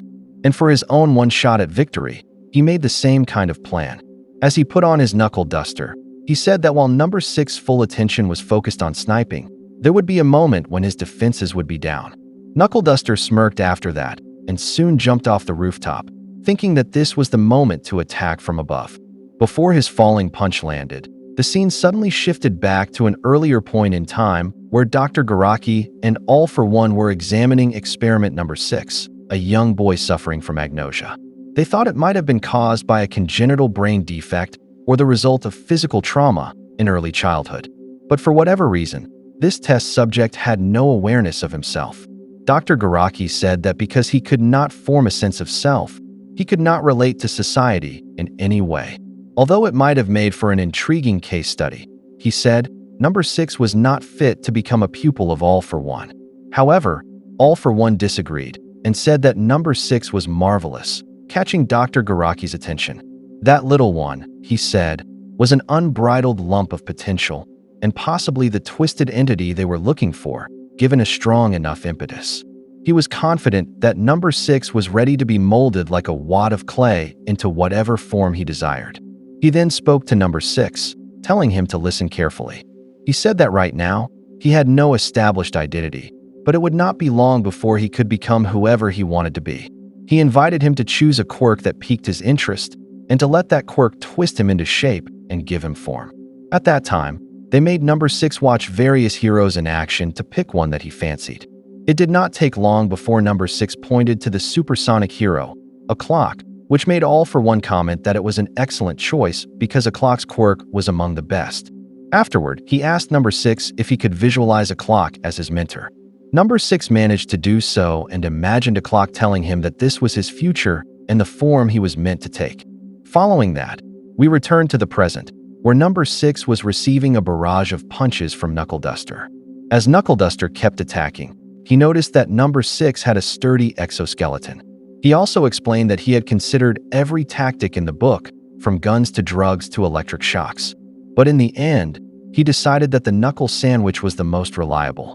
Because if he used any other type of attack and it failed to take number 6 down in one move, number 6 would simply escape and he would lose his chance. However, by closing the distance and fighting him face to face, he could lead his train of thought by the nose. Suddenly, Knuckle Duster stopped raining punches and asked if number 6 had anything he wanted to say. Number 6 reshaped his face back into Nomura's and was about to speak when Knuckle Duster punched him in the face, taking the opportunity to break through his hard shell. As he continued his flurry of punches, Knuckle Duster sarcastically apologized and asked what he was trying to say again, telling telling him to continue because he was all ears now. Number 6, deeply frustrated, cursed him and began to cry, asking why it had to be Koichi and not him. He said all he ever wanted was to be him, his master and idol, a clock. Number 6 struggled to lift his hand and suddenly aimed his palm at Knuckle Duster. When Knuckle Duster saw the hole in his palm, he immediately realized it was a gun. Number 6 fired his palm gun at him, and the shot caught Koichi's attention. Koichi turned toward the direction of the sound, wondering if he had heard a gunshot. As he looked around, Soga suddenly appeared from an alley, still riding his motorcycle, which surprised Koichi. We then returned once again to the battle between Knuckle Duster and Number 6, and it turned out that Knuckle Duster had managed to avoid being shot by Number 6's palm gun at the last second. He told Number 6 that he had chosen the wrong man to idolize. He explained that he was not worth much. It was true that he was born with a decent quirk and some brains, but none of that had anything to do with a man's true value. If there was ever anything about him that was worth something, he said, he had already passed it on to more deserving people. Unfortunately, the only thing he had left to give to Number 6 was his own worthless life. Knuckle Duster then pulled out a detonator remote as he said this, immediately alarming Number 6. It turned out that he had already planted large bombs throughout many parts of the building they were standing in, and it looked like those were the ones Soga had seen earlier, covered with cloth. Knuckle Duster shouted at Number 6 that this time, he would not be able to escape. While this was happening, the scene suddenly shifted to a small town in the mountains. At the side of a house, we saw Tamao playing the guitar. She stopped to take a rest, and her attention was drawn to a shooting star as she looked up at the dark night sky. After that was shown, we immediately returned to Knuckle Duster's side, where he informed Number 6 that the bombs were already primed to explode. He said that last time, his biggest mistake was underestimating Number 6's speed and other physical enhancements. He said that Number 6 had managed to escape from the collapsed building, but he added that this time, he was using a different kind of fuel, one that would raise the heat and suck the oxygen out of the air. He further said that he was sticking around until it was time to say goodbye, and that a little conversation and a few strong punches would be enough to keep Number 6 too occupied to escape immediately. Unfortunately, because he was too focused on talking, he did not notice that Number 6's palm gun was already aimed at his chest. Number 6 fired it, and it looked like the shot landed solidly at point-blank range on Knuckle Duster's body, and not just once, but 3 times. Number 6 shouted at him sarcastically, mocking him for monologuing too much, and calling him a genius. Knuckle Duster hammered his fist into Number 6's face while he was talking, commenting that it looked like they were both pretty talkative. He revealed that, of course, he had come dressed for the occasion with bulletproof armor, and that his usual cocktail of drugs was keeping him standing. He also said that Number 6 had indeed managed to dent some of his organs with the attack, but he only needed 5 more seconds. As he started counting down from 5, he relentlessly kept punching the villain's face, while imaginary clock simply watched. When he finished counting, he pressed the detonator, but unexpectedly, it displayed an error, which caught his attention. Suddenly, someone arrived at the scene and commented that he had a feeling something like this would happen, which is why earlier today, when he found the bombs, he had already deactivated them. Knuckle Duster was shocked to see the man, and it turned out to be Soga. Soga explained that Koichi and the others were putting their lives on the line to save their people, so he pointed out that Knuckle Duster wouldn't die on their watch, calling him old-timer. Because Knuckle Duster was distracted, Number 6 managed to catch his breath, and he started laughing while calling Knuckle Duster a joke. He kicked Knuckle Duster while mocking his whole elaborate plan and desperate resolve, saying it was a swing and a miss from the start. Then, talking about Soga, he added that this was what he was thinking, that this jerk was now badly injured, his regeneration had slowed down, and he could not speed up anymore, so now was Soga's chance to kill him with a headshot. However, he said, just as the master had grown old and senile, so too had his newest apprentice turned out to be a certified idiot.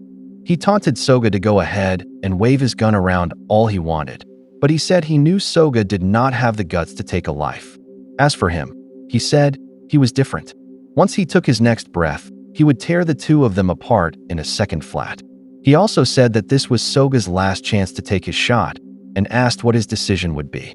Number 6 then started to walk menacingly towards Soga, but unexpectedly, Koichi suddenly arrived at the scene and tackled him, causing the two of them to fall off the rooftop.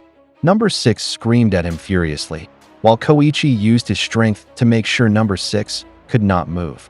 Then, Koichi blasted them upward into the sky while thinking that he needed to fly way high.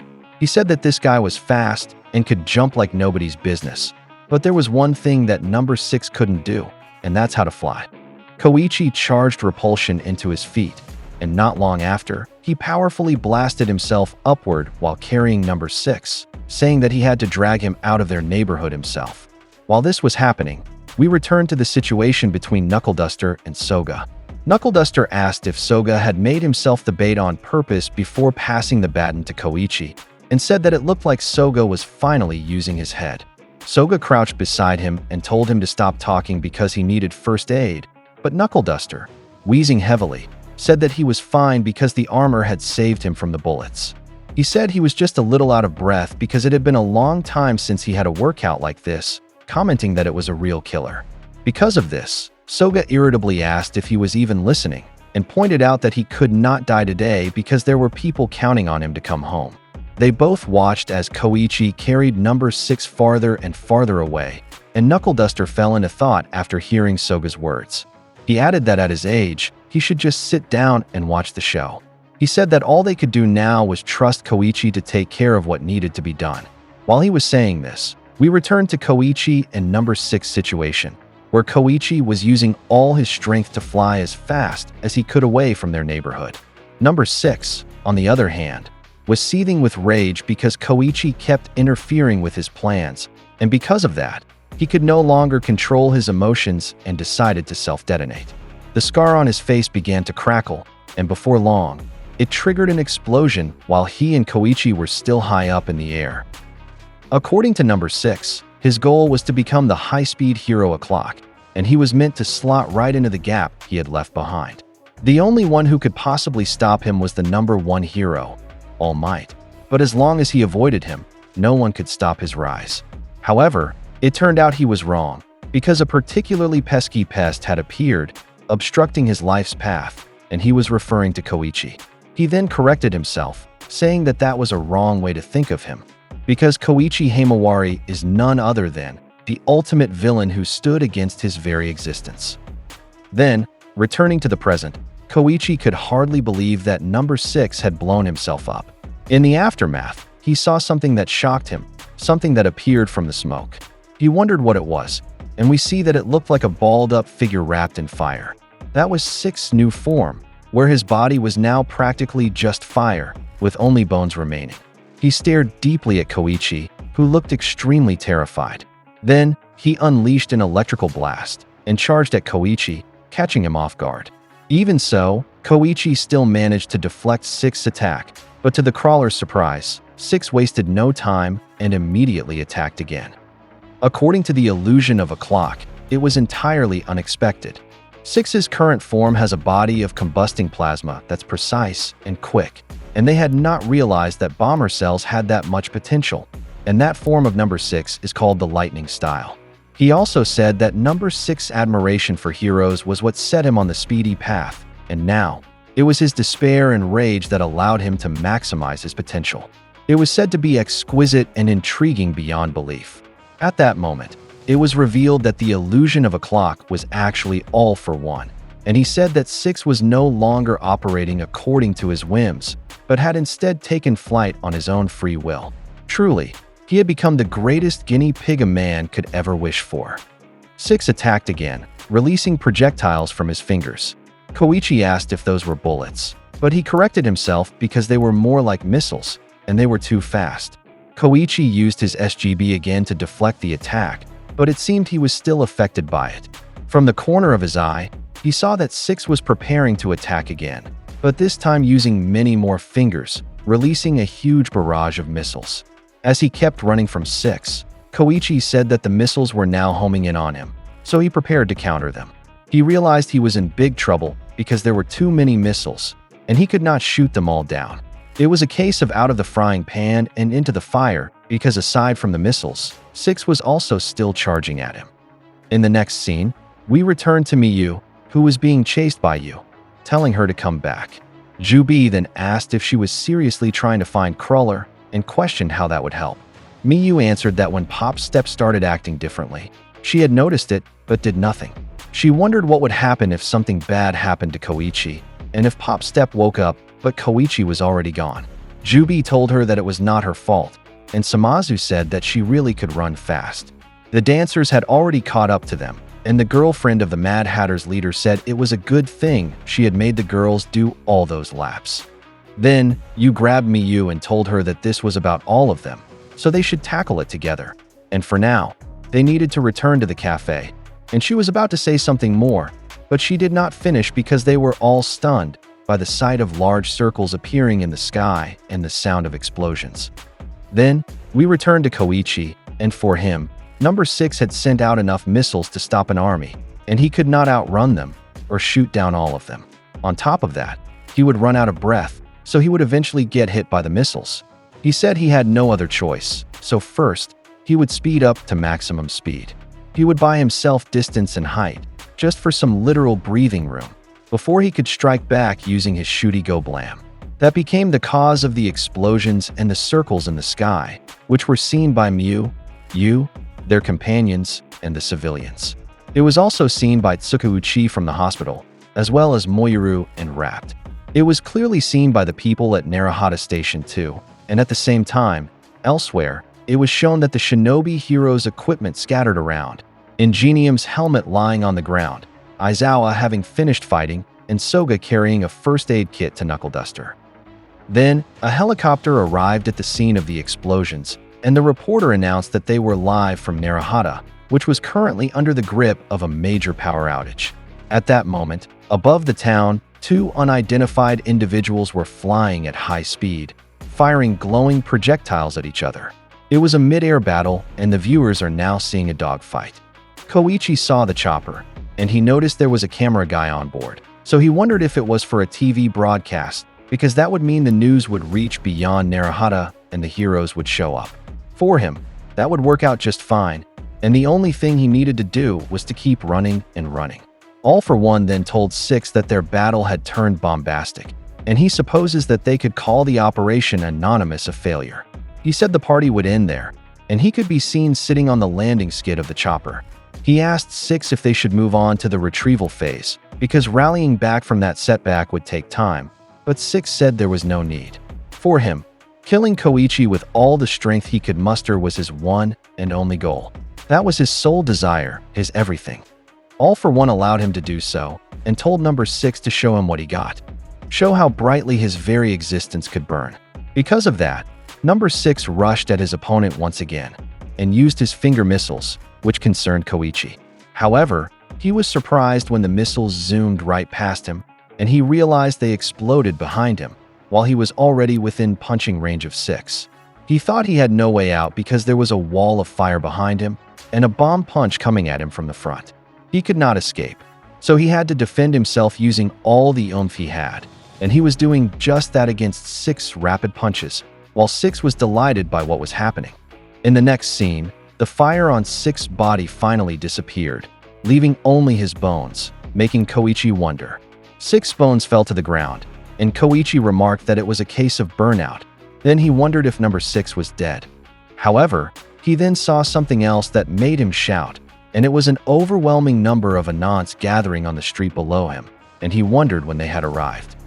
All for One understood what Number 6 had done, and said that was what it meant to muster up all his remaining strength. He had bought enough time using the little power left in his body to summon the Anon soldiers to the site of his crash landing, and all the bomber cells were ready to fuse and detonate, and it seemed Koichi realized it too based on the shocked reaction on his face. All for One added that Number 6 should let him witness his final shining act, a massive explosion that would revive his fiery body, the powerful incarnation he had long desired. Koichi said that the blast was so huge, and it sent him flying, but he managed to cling onto a wall. The explosion could be clearly seen all across Naruhata, and All for One laughed, saying what a sight it was, calling it a portrait of hell itself. Stacked up like so much kindling, the Anon troops and their bomber cells are now combusting, turning the faceless army into an offering at an altar to summon a transcendent being. Then, he asked number 6 if that was how he envisioned his ideal world, and if that was his concept of a true hero. As for Koichi, he wondered if the bomber villains had blown themselves up, and if the one chasing him had been swallowed by the blast, where a torso's bones could now be seen in the middle of the smoke. However, from there, a new creature emerged, shocking Koichi, and it immediately tried to punch him. It was a giant creature controlled by number 6, with the bones positioned at the head of the giant, and the creature punched the building where Koichi was, sending him flying again. Debris fell as well, and Koichi tumbled and rolled as he landed, wondering what on earth that thing was, comparing it to a wrecking ball. He thought he had barely escaped, but then noticed that his leg had been broken, and as he realized it, the giant was already about to crush him under its foot. He was flung once again, and hit by large debris, making him cry out in pain. He said that he was now down one arm and had some broken ribs, making it hard to breathe. At that moment, the giant tried to punch him again, and he panicked because he could not pick himself up. Still, using one arm, his butt, and one leg, he managed to scramble away from the giant's punch. He thought he had to get off the street because attacks from above would crush him, so he decided he needed to hide inside a building or somewhere. In the next scene, the helicopter was shown again, and it seemed to have spotted the bloody marks on the street, which led into a parking lot.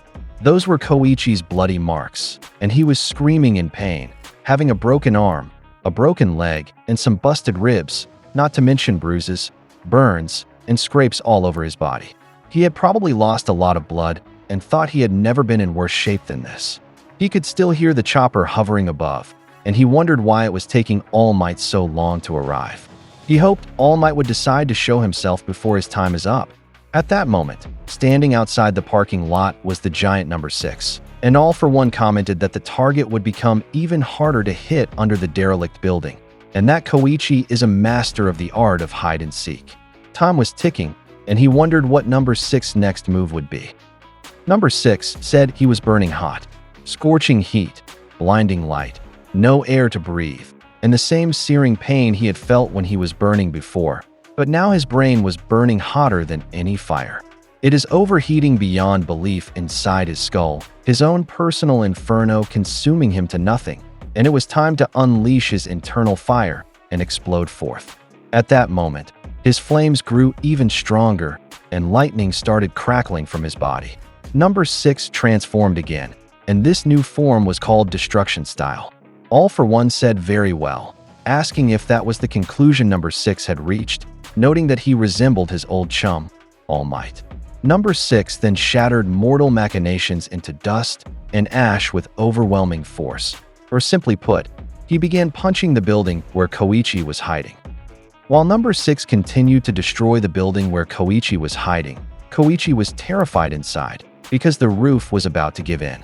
Outside, the reporter inside the chopper was asking her crew if they could see what was happening below, as a flaming giant had appeared in the old part of Naruhata, destroying buildings, making him a force to be reckoned with. The cameraman replied that the signal was getting choppy, so he asked if it was risky to stick around, but the reporter insisted on continuing the filming. The reporter also added that the residents of East Naruhata needed to take shelter immediately, and they could only hope that heroes would be arriving soon. In another place, a man asked if the people around him had heard the crazy noise, and a person with large ears asked what was happening. A child then told his mother he was scared, and she reassured him that the heroes were on their way. Meanwhile, a man mentioned the odd folks roaming around the neighborhood since sundown, then pointed out that the sky was being lit up like a fireworks show, and now there were random explosions, making him wonder what would happen to the town next. Then, we return to the wrecking site of number 6, showing Koichi struggling in the darkness. He could no longer see anything because of how dark it was, and his body was in extreme pain, having lost so much blood. He thought that maybe this was the one thing he could not come back from, and at that moment, a light entered the dark place, and a man wearing boots approached Koichi, asking if he was sure this was the end of the line. It turned out to be none other than Koichi's master, Knuckle Duster, leaving Koichi stunned as he asked how Knuckle Duster could be there, with Knuckle Duster only smiling at him. Somewhere else, someone noticed the rumbling caused by number 6 demolition, and it was Soga, who was worried about Koichi.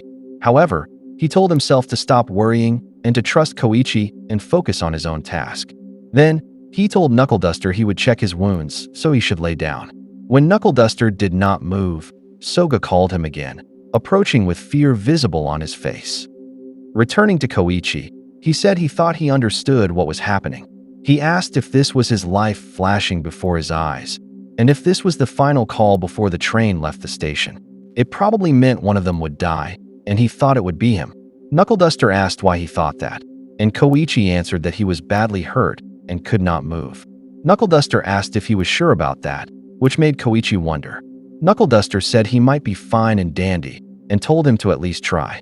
Koichi attempted to move but immediately screamed in pain, saying that without any support, his broken body was screaming, leading Knuckle Duster to comment that it was a no-can-do situation.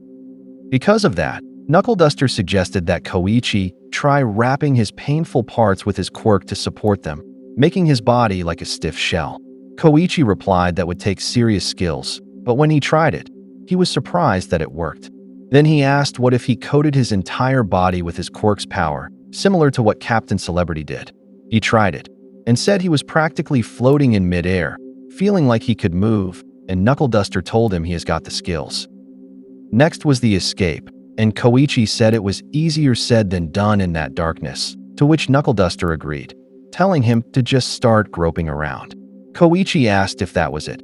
No more helpful tips or tricks like search well to find the hidden escape route. Knuckle Duster jokingly said, "How about find that hidden escape route, or you're a dead man?" But Koichi complained that was not helpful. Knuckle Duster insisted that Koichi no longer needed pointers, because he had already been acing this gig all on his own. But Koichi said he was not alone, because he had Pop Step and the rest of the gang. Still, things had gotten rough ever since Knuckle Duster disappeared, to which Knuckle Duster replied that Koichi could have quit if he hated it so much, but Koichi smiled and said it was not all bad. Knuckle Duster added that he was only around lending him a fist at the very start, and after that, they used their own ingenuity to make it work. Koichi said it was more like half-assing it on the fly, and Knuckle Duster said Koichi had honed his body and neck over time. Koichi answered that he had been practicing how to fall properly, which made him less prone to injury, and Knuckle Duster looked proud. Then, Koichi reached a dead end and said it was bad news, so he asked Knuckle Duster what he should do.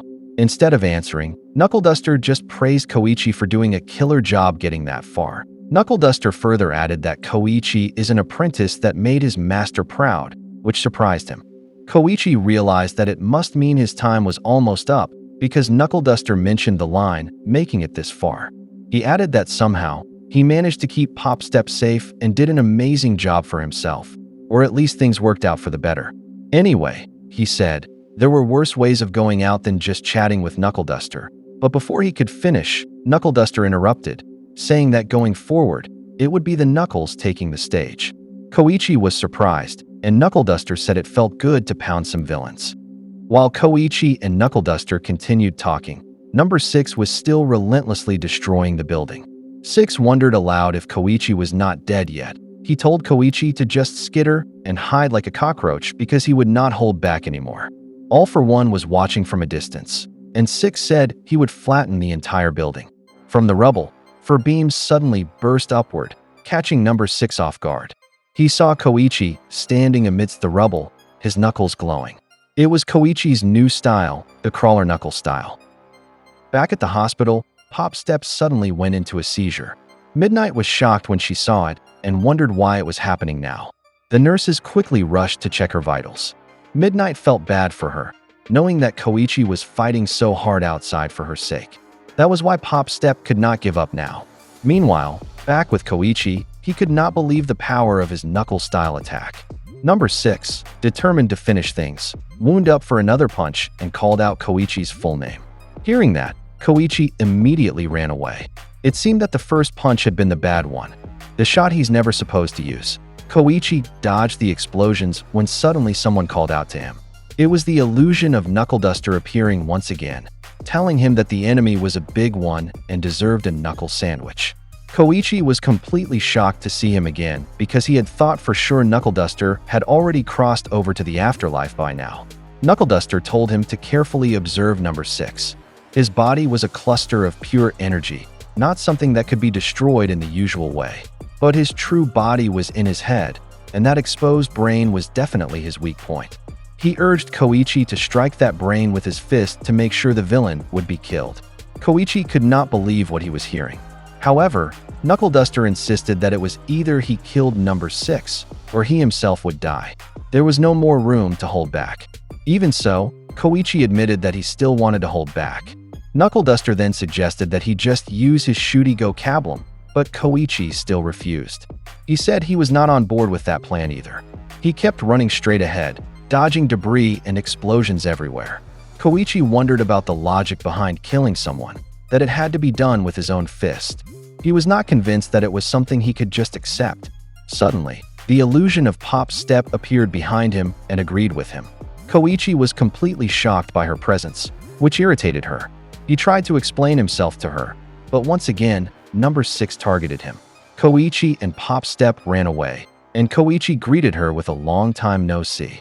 When Pop Step asked why he picked a fight with such a bruiser, he explained that he had not picked a fight at all. That guy had an axe to grind, a selfish motive, and Koichi was sure the problem would only get bigger if he carried it beyond their neighborhood. He admitted that he was just trying to keep it contained there. Knuckle Duster joined in on the conversation and commented that Koichi was being very noble. However, he said that Koichi needed to hit back at least a little and crush the villain's brains. Pop Step insisted that there was no need to aim to kill. Koichi replied that if he fought back, he might end up making her angry at him. Pop Step could not believe that was what he was worried about. Way to make her feel like a gal to be feared. Koichi explained that it was not that he was scared of her, it was more that he did not want her to hate him. Pop Step blushed upon hearing that. She suddenly jumped into the air and called him a dummy, saying he was as dense as ever. There was a difference, she said, between her getting mad and her hating him. She added that there was nothing he could ever do that would make her hate him. It had never happened, and it would never happen. Meanwhile, Knuckle Duster stood in the background with his arms crossed, silently listening to the two of them. Pop Step declared that she would always love him and smiled warmly. Meanwhile, number 6 continued his relentless attacks. This time, Koichi turned around and prepared to face him. He used his slide and glide while recalling Pop Step's words, that there were no other heroes around. Right now, he was all they had, the only one who could act as a hero. And just this one time, she's allowing him to use it. Her words gave him courage, and she urged him to get it done, calling him a hero.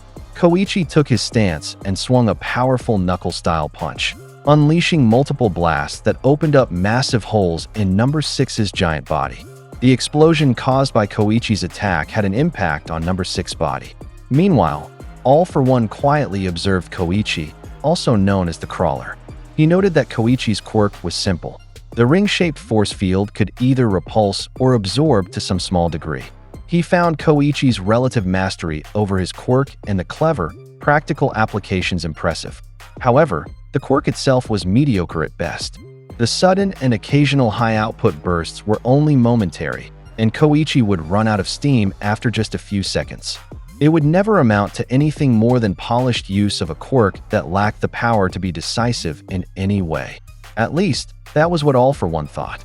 Koichi unleashed another knuckle-style punch, landing a direct hit on number 6. All for One observed that it was a high-powered rush attack. Because of this, number 6's plasma body, the superheated amalgamation, was hammered apart by a rapid flurry of blows. However, number 6 regenerated quickly, the damage disappearing almost immediately.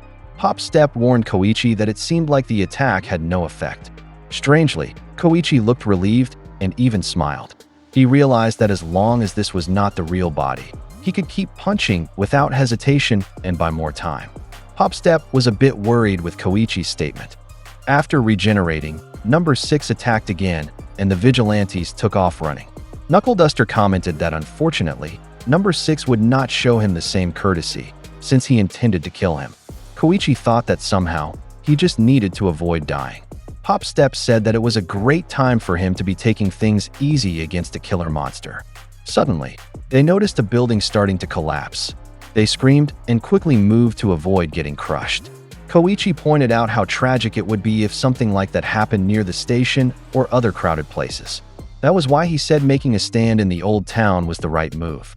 Pop Step agreed, though she still thought it would be pretty tragic if Koichi ended up dying.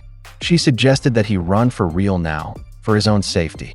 Clinging to the wall of a building, Koichi said it was fine. Strangely, he felt like he was on top of his game.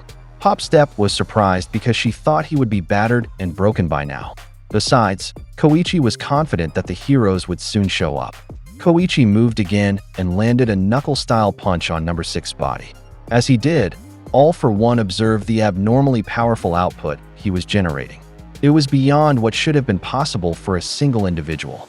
He thought that Koichi was drawing strength from a massive source of fiery passion beyond what the eye could see. As a result, it empowered his pounding fists. All for One smiled, thinking that this quirk was starting to display true lofty potential. He wondered if Koichi had been disguising the true strength of his quirk all along, or if this trial had triggered its explosive growth. He became curious about what was driving Koichi Himawari. What kind of obsession was pushing him to evolve like this? Meanwhile, Pop Step warned Koichi again to stay sharp because the enemy's regeneration was incredibly fast. Koichi noticed it as well. Pop Step insisted that he should just dodge and run away to survive. Knuckle Duster grew annoyed, saying that was a great way to get cornered. His advice was to wait for an opening and then hit back. Pop Step warned him again because another attack was coming. Koichi leapt into the air to close the distance and counter number 6's attack. His punch then destroyed number 6's hand. And although he knew he should be cautious, he could not explain the feeling inside him.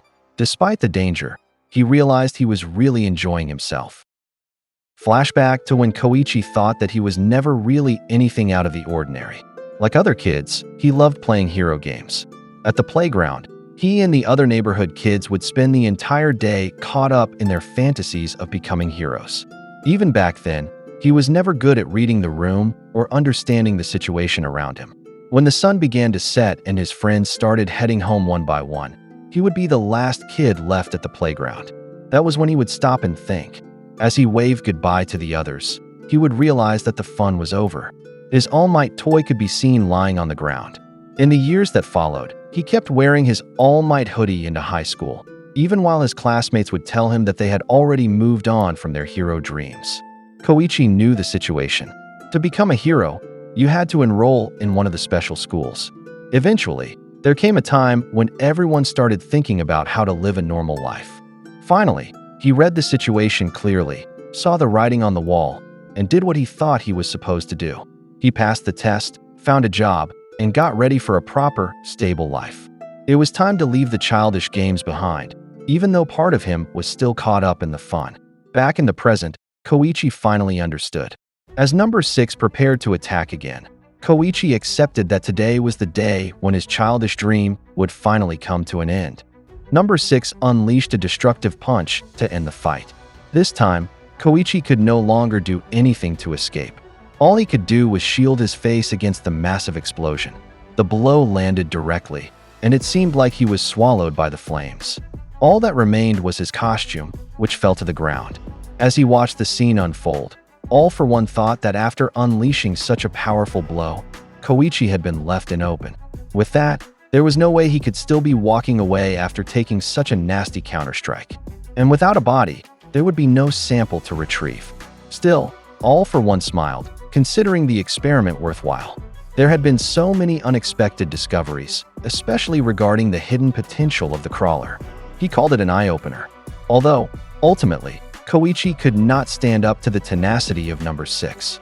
He congratulated him on his victory. Soon, number 6 would lose control over the runaway combustion process, but for now, told him to simply rest as he burned into nothing. Proudly, he thought that number 6 had shown a glorious light for his future. He wondered if there was any other kindling that could burn as brightly as number 6. Meanwhile, number 6 wobbled after the attack. All he could do was scream in agony. As he suffered, he imagined his younger self. Alone in a room, playing by himself, he heard the sounds of children playing downstairs. Curious, he looked out the window and smiled when he saw them pretending to be heroes.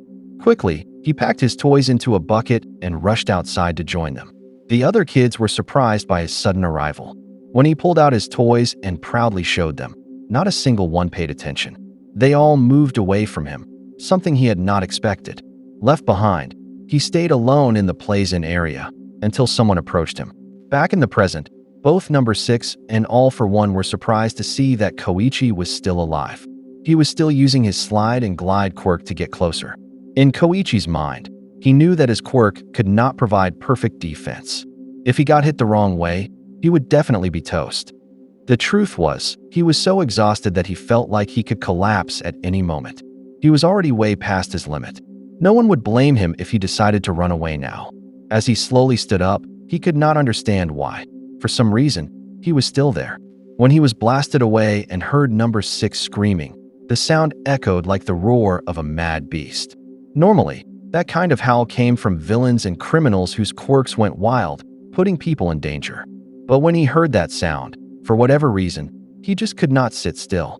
Instinctively, he moved toward the source of the commotion. He thought to himself that he had to save the innocent bystanders. That was part of it, but he also realized that when most villains went wild like that, it felt like they needed saving too. He thought it's all good. He just needed to trust and wait for the heroes. He knew they would find a way to make things right. But until then, he would just stay there. Back in number 6's imagination, the boy who appeared at the plays-in area was Koichi, carrying his All Might figure. He thought he was still here with him. When the young number 6 saw him, he dug through his bucket and pulled out his o'clock figure. The two of them happily played together, holding their hero toys. As the young number 6 moved to attack with his o'clock figure, it paralleled the scene in the present where the gigantic number 6 attacked and punched at Koichi once again. Koichi simply shielded his body. The Naruhata gang witnessed the scene and grew anxious. They had no idea what would happen next, and the sight of the giant fire-covered figure, looking like a kaiju, made them realize they were not safe there. Back in the imagination, young Koichi dodged the attack from young number 6's o'clock figure by jumping away. In the present, Koichi mirrored the same move by dodging number 6's punch. This time, in the imagination, it was young Koichi who rushed forward, counterattacking young number 6. They continued exchanging attacks happily while playing with their hero figures. Just like what was happening in real life, Koichi had not given up and continued fighting. As they ran around in their imaginations, the same was happening in reality. Koichi used his Shuri-Go Kablum to attack number 6 while continuously dodging his punches. When Koichi was cornered against a wall, he stayed alert, while in the imagination, the young number 6 kept closing in to attack. He never gave up trying to target Koichi, who kept fighting back desperately to survive. Observing everything, All for One could not explain what he was witnessing. It was not just the crawler now, but even number 6, on the verge of burning away to nothing, seemed like he was dancing, frolicking even, in this ceaseless exchange of passionate blows. All for One grew curious about where their energy was coming from and what exactly their respective quirks were tapping into. It was something unseen, something he couldn't comprehend. He called it an unknown frontier beyond the shining light. Desperate to know what that domain beyond singularity was and how to reach it, he suddenly heard a voice behind him. The man who appears to be Knuckle Duster said that a scumbag collector like him would never understand. When he turned around, the figure had already disappeared. Back to the fight, Koichi managed to destroy number 6's right arm with a knuckle-style punch, causing it to collapse to the ground. However, number 6 quickly regenerated, and from below Koichi, the arm regrew and rose up again. Koichi was stunned, unable to believe the arm he had blasted off was already back. Number 6 then raised his left hand, and Koichi, still in shock, realized too late that he would be attacked from both sides. Suddenly, number 6 clapped his hands together, trapping Koichi between his palms. The impact caused severe injuries to Koichi. He thought to himself that whenever he lost focus, the damage would start to pile up. However, he heard the cheers of people from below, lifting his spirits. The Feathers, the sisters of St. Lila's Academy, and other members of the Naruhata gang shouted encouragement, cheering him on. They told him to stay focused on the game and show what he was capable of. Fueled by their support, Koichi extended his hand and used his quirk to latch onto the side of the building, slowing his fall. The impact on the roof was still painful, but despite that, he managed to lift himself up to peek down at the people below. He was surprised to see Mio and the others cheering for him. Beyond them, There were even more people gathered. They had recognized him as the crawler and were worried about the fight he was facing. Koichi could not believe that so many people were still outside. He realized that during their battle, they must have shifted into a more populated area. Desperately, he shouted to warn everyone that it was dangerous and told them to leave. But they could not hear or understand him.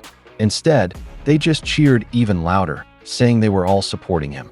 They did not notice that the building next to them was already collapsing, and when Koichi saw it, he became extremely worried for their safety. Thankfully, someone arrived just in time to rescue them from the massive debris falling down. Koichi breathed a sigh of relief when he saw that it was the staff from Hopper's Cafe. They told the people there that they would bring them to a luxurious spot where they could relax and chill with some cute kittens.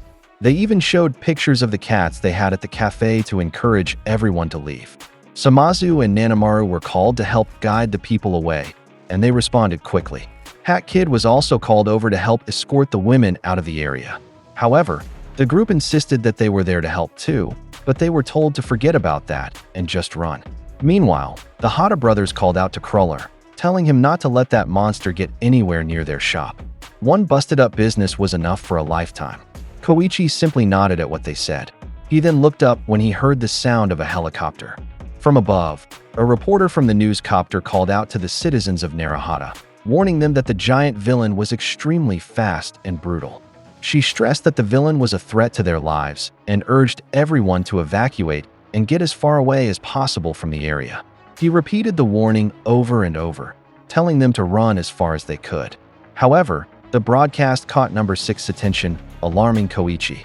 Suddenly, Number 6 attacked the helicopter, causing the reporters, cameramen, and others on board to fall from the sky. Koichi immediately leapt into action to save them, but he quickly realized they were too far from him and knew he would not reach them in time. Just in time, a thread caught the reporter's falling megaphone. The reporter was also surprised when suddenly her clothes were pulled and attached to the side of a building. Everyone who had been falling was saved in time.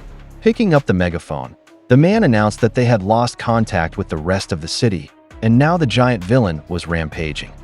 He said the crisis was terrifying, and he could not even imagine the anxiety everyone must be feeling. When Koichi heard and saw this, he felt relieved and overjoyed. The speaker continued, saying that even with everything they were going through, they must remember that their thread of hope was still intact. Images of various heroes' weapons were shown, and it was Best Jeanist who made the statement. He declared that the heroes of this town were still here, including Edge Shot, Ingenium, and Eraserhead. Best Jeanist immediately addressed the citizens and asked them to remain calm and evacuate the area, to which the people responded with joy upon seeing him. He added that they had already contacted several hero teams and requested aid. Some civilians asked if he was all right since he looked badly beaten, to which he replied that their concern was unwarranted. He struck a pose and added that distressed denim is a warrior's style, which confused the civilians, but they simply agreed with what he said. While this was happening, Edgeshot began flying to serve as their eyes from the sky, informing Ingenium that he was now positioned overhead. He said he would report every movement of the giant villain to them, and Ingenium responded with a Roger. Ingenium then began running around the area, drawing people's attention and introducing himself. He informed them that he and Team Ida-10 were there to help evacuate them from the danger zone. Some members of Team Ida-10 spotted the Hata brothers and their friends and asked if they were locals. They also asked if their map of the area was updated, because their boss, Ingenium, had ordered them to enlist Naruhata locals to assist. As they spoke, Koichi observed them while floating. He was glad because pro-heroes were finally arriving, and his body started to relax, thinking that everything would now be okay. Just as he was starting to lose consciousness, Eraserhead's capture scarf suddenly flew toward him, wrapping around his shoulder and body. It pulled him to prevent him from falling, and Eraserhead told him, "Eyes on the prize." He said he had already splinted his broken limbs, though the relief was only temporary. When they landed, he asked Koichi if he remembered when he told him he might break a bone if he kept interfering like this, which puzzled Koichi. Aizawa smiled at him and said he had guts to prove him right, leaving Koichi even more confused. After that, they started running while Aizawa explained that it was obvious the giant villain was chasing him, so he needed to keep being bait for a bit longer. He said he was here to back him up. Too bad for them, though. No one there had a quirk that could bring that thing down for good. Koichi asked if even Eraserhead couldn't do it, and he replied that he couldn't. He explained that enemies glowing that brightly prevent proper visual confirmation, so his thing wouldn't work here. He told Koichi to just try not to die until the cavalry arrived, to which Koichi responded, while dodging, that he was already doing that. Up in the sky, we saw Present Mike together with Mr. Blaster, the squad captain of Buster Union. He was hyping things up, telling him to hurry, which made Mr. Blaster tell him to shut up. He said the only reason he let him ride shotgun was because they used to be friends, but if he kept making noise, he'd get thrown off the vehicle the hard way. Present Mike shouted, "My bad," and thanked him again for letting him ride. He also yelled loudly that they were on their way, calling out to Aizawa, prompting Mr. Blaster to remind him that he had just told him to be quiet. As they headed to the scene, we returned to Koichi and Aizawa's situation where number 6 punch was about to hit Koichi. Fortunately, Aizawa pulled him away from danger just in time. Number 6 followed up, but they managed to jump away, although the rooftop Aizawa had been standing on was destroyed. While being pulled by Aizawa, Koichi showered number 6 with shooty-go blam attacks. Some shouting civilians caught Aizawa's attention, and when he looked at them, he saw they were cheering for Koichi. One of them was amazed and seemed unable to believe that the flying man was actually the crawler, and asked why he was trying to fight a kaiju. Another called their friends over to watch the action happening now.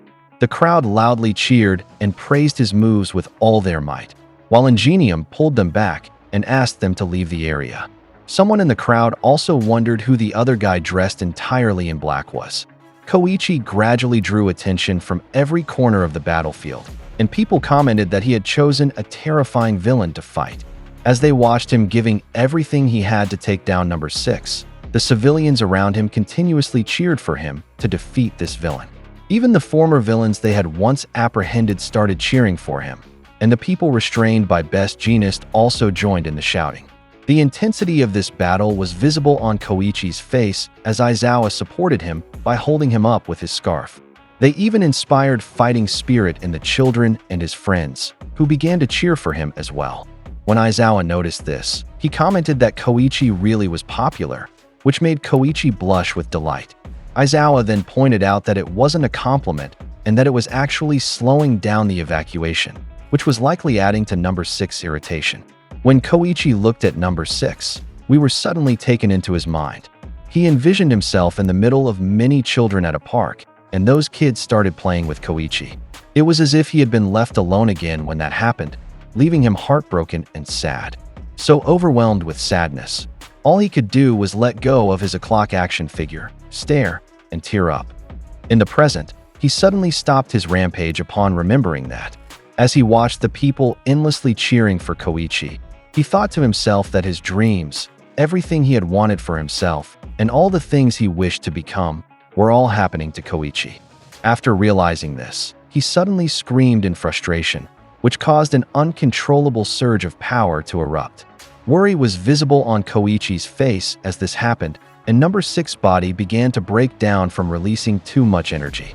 Not long after, his entire body lit up and started to explode, causing an outburst of countless spherical energy projectiles scattering in every direction. Koichi wondered if he had exploded, but Aizawa quickly told him no, that's yet to come. As the spherical energies flew around, their shapes began to change and turned into mini-me versions of number 6. Once transformed, they started flying off and sticking to buildings to self-destruct, causing destruction everywhere. Present Mike shouted in concern upon seeing this, while one of Mr. Blaster's subordinates informed him that the villain was splitting apart and spreading. The smaller versions were self-detonating, causing widespread damage and putting the area's civilians in danger.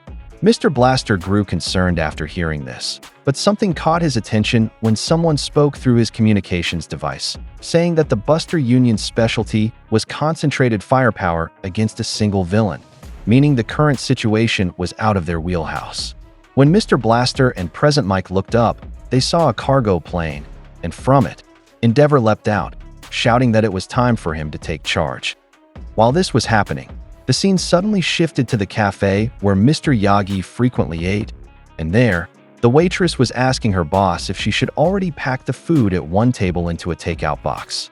She said that the food belonged to the man who's always rushing off. However, she couldn't get his attention because he was focused on the news about what was happening in Naruhata. The waitress also took a peek, and seeing the bright light, she asked if the electricity had already come back in that area. The reporter on TV said they had just received this footage being shown, taken from a helicopter camera. He asked if the people at home could see what was happening. He pointed out that there was a villain, and a colossal one at that. In the middle of the chaotic blackout, this giant villain had begun to destroy Naruhata. At that moment, they couldn't accurately report the extent of the damage or casualties, and were only being told that the heroes responding to this crisis were currently asking for whatever backup they could get. After that, we returned to the chaos, where the people cheering for Koichi started running as number 6 Mini-MES began detonating the buildings. Ingenium rushed to his team and asked if they had secured an evacuation route, to which they agreed and told him to start sending the evacuees through.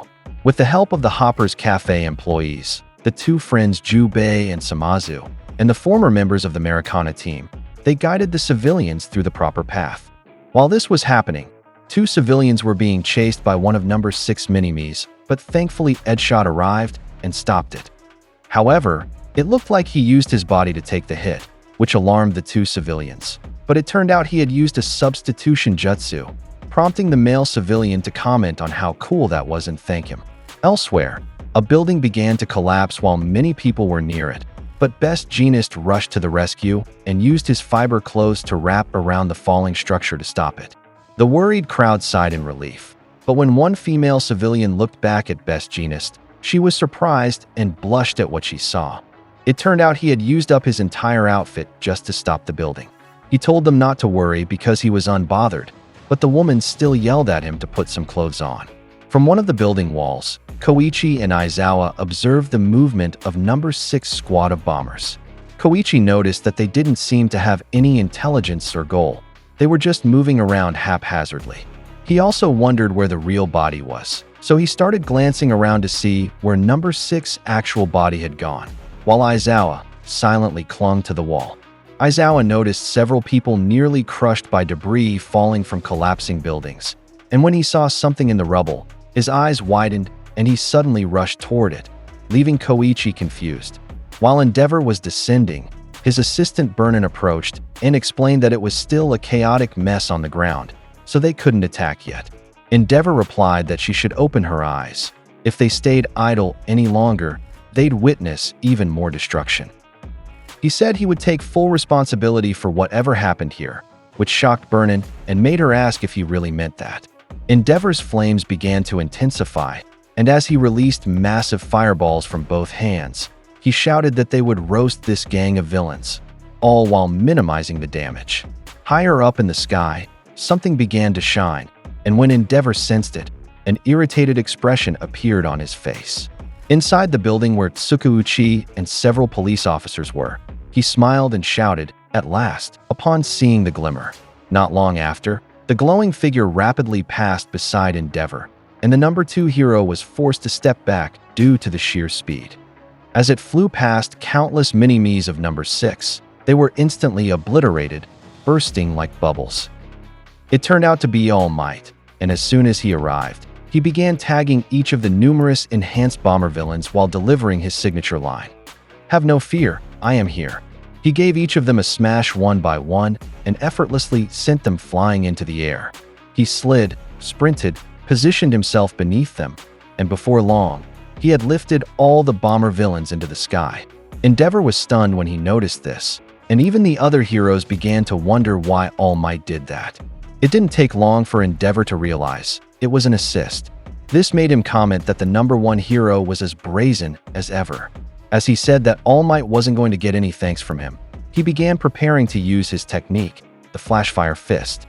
Because of the intensity of the light and flame building up in his body, the other heroes nearby were left speechless in shock. After charging up, he unleashed an enormous prominence burn that engulfed all the bomber villains that All Might had sent flying. Everyone who witnessed the attack had wide eyes, unable to tell if what they felt was fear or awe. The enemies were quickly incinerated after being hit by Endeavor's extraordinary attack, while All Might landed on the ground after finishing his assist. While this was happening, All for One approached the skeleton of number 6 and remarked that once again, a crisis had been stopped thanks to All Might's interference, again leaving a familiar bitter taste to All for One's mouth. Still, he said, he had to give number 6 credit for his creativity. Not many, he said, had the ability to outmaneuver All Might in the 11th hour. And now, he added, nothing could stop number 6 anymore. Flames began to emerge once again from number 6's skeleton and started forming a body, as All for One declared that as of this moment, the world is his oyster. Before long, the bomber villains that had scattered were completely wiped out thanks to the teamwork of All Might and Endeavor. Gradually, the sound of spinning rotors grew louder, and after a few moments, Present Mike and Mr. Blaster's team arrived on the scene, with Present Mike immediately shouting to ask how Naruhata was doing. He excitedly announced that the squad of villains who were blowing up this old neighborhood had already been smacked down by All Might in no time flat.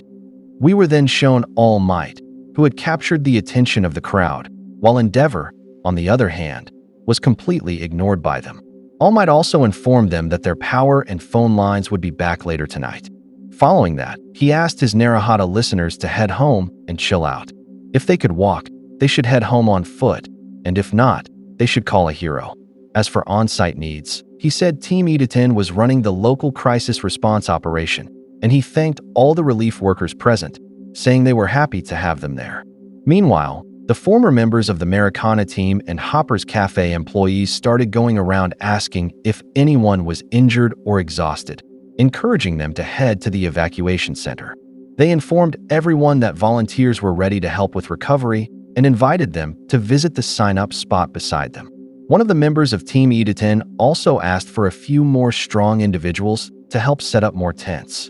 While this was happening, Aizawa also began helping retrieve people stranded inside collapsed buildings. After rescuing a young boy, he asked the others if anyone else was still inside, to which a couple replied that there was no one else and their family was the last group.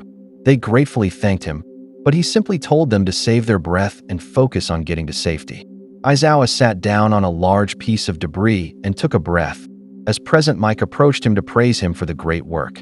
However, he asked if rescues weren't out of his wheelhouse, and whether it wasn't, quote-unquote, irrational to run around like that on his lonesome.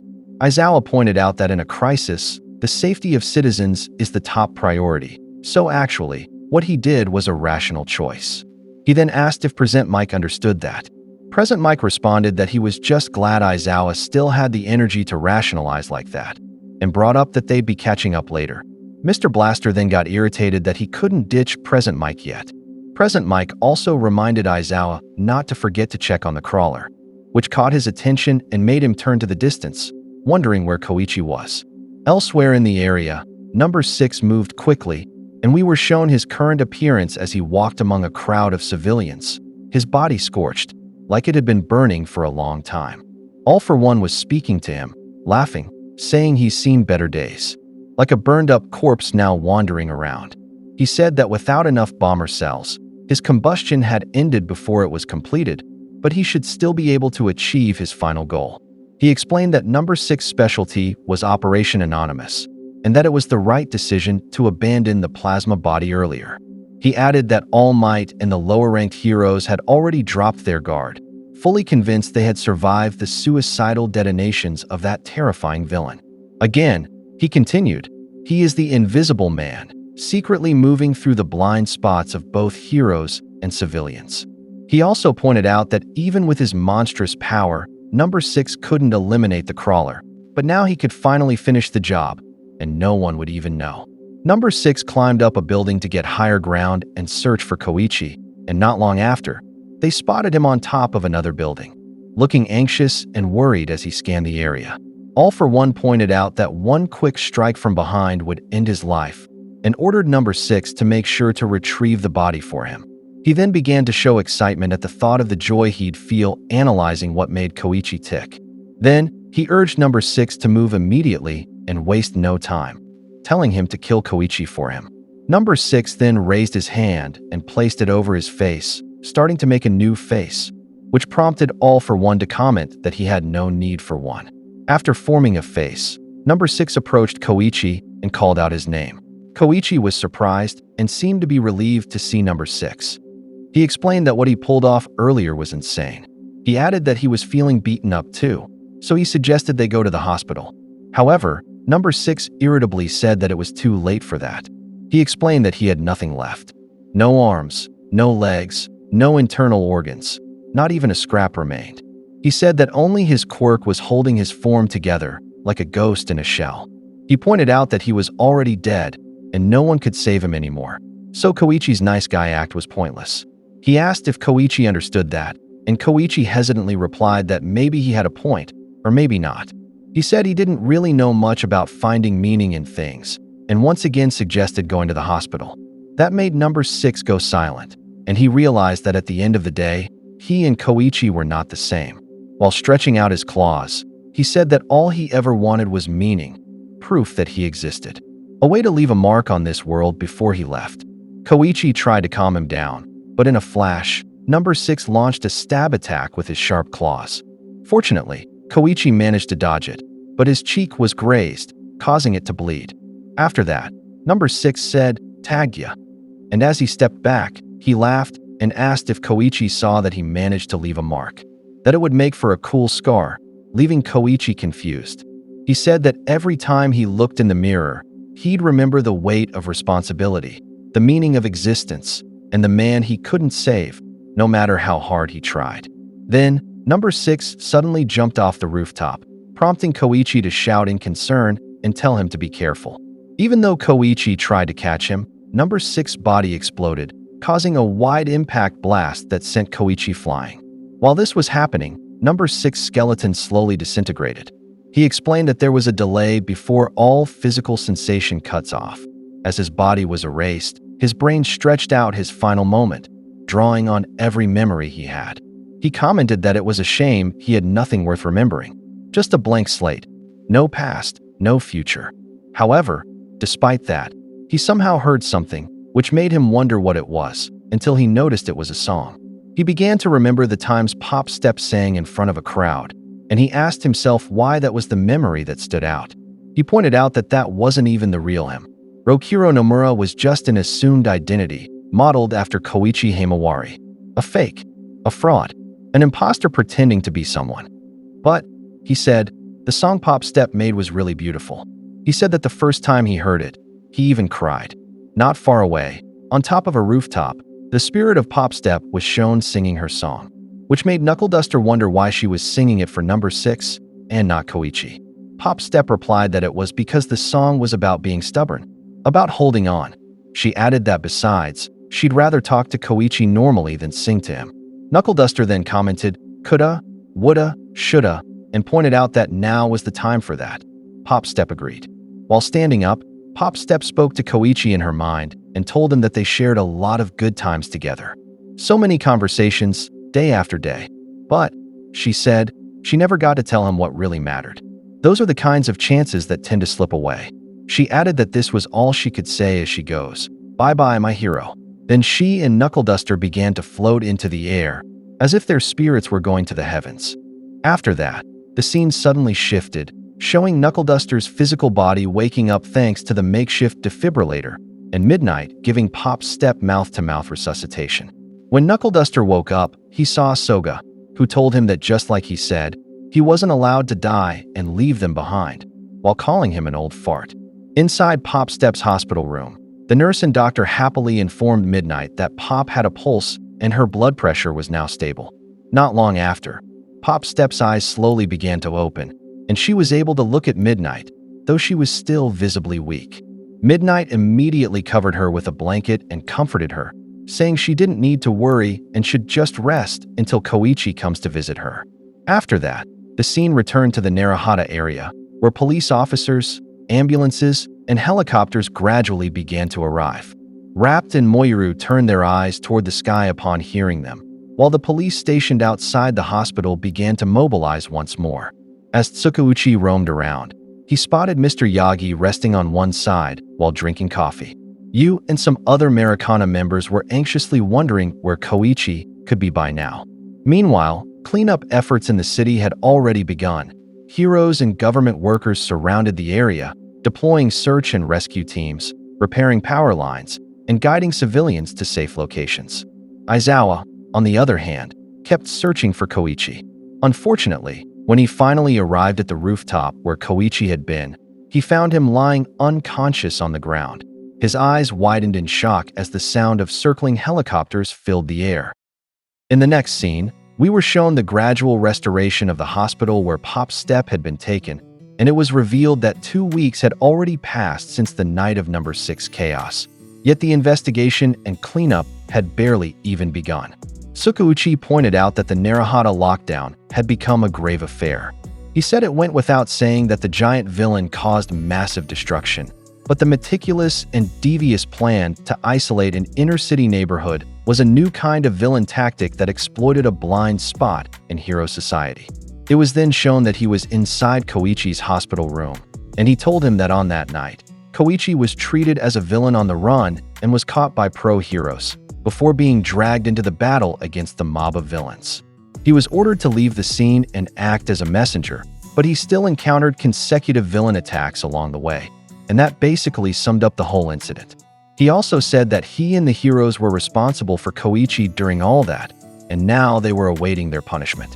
While saying that as a result of Koichi's reckless decision to jump back into the fight, Naruhata suffered major damage. Koichi finished the sentence and asked if that meant he was headed straight for jail, as he was shown full of bandages and wearing an elbow cast. Tsukauchi then explained that the only silver lining was that there were no civilian casualties, so they could at least consider that one of Koichi's achievements. When Tsukauchi mentioned the victims, something came to mind that caught his attention. He asked Koichi if he was thinking about the scarred man who blew himself up while Koichi watched, and added that in the aftermath, their investigation only turned up bits and pieces. Like the other bomber villains, identifying who he was proved difficult. Then, someone tried to force their way into Koichi's hospital room, prompting Sansa to stop him.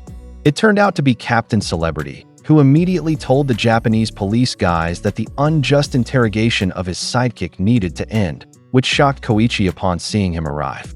Sansa pointed out that Captain Celebrity knew they couldn't grant that request because Koichi was a material witness in villain-related events. Captain Celebrity shouted back that he refuted that claim and asked if they were trying to start an international incident, causing Sansa to shout at him to get out of the room. Koichi then asked what he was doing there and who the sidekick he was talking about was, while Tsukauchi told Sansa it was okay. Tsukauchi held his head like he was struck by a sudden headache, then ordered his sister, Makoto, to show herself, who immediately stepped forward and greeted her big brother with a hello. She caught Koichi's attention, while Captain Celebrity was surprised to learn that Detective Tsukauchi was Makoto's brother, saying it was an honor. Next, Makoto asked her brother if he was aware that Koichi was employed by Captain Celebrity, surprising even Koichi himself, who didn't realize he worked for him.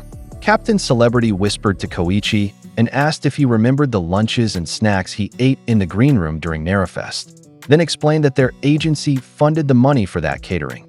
So, in other words, they had technically been paying for his food. And as for their exploits during Sky Egg, let's just say he was on the clock, working for them.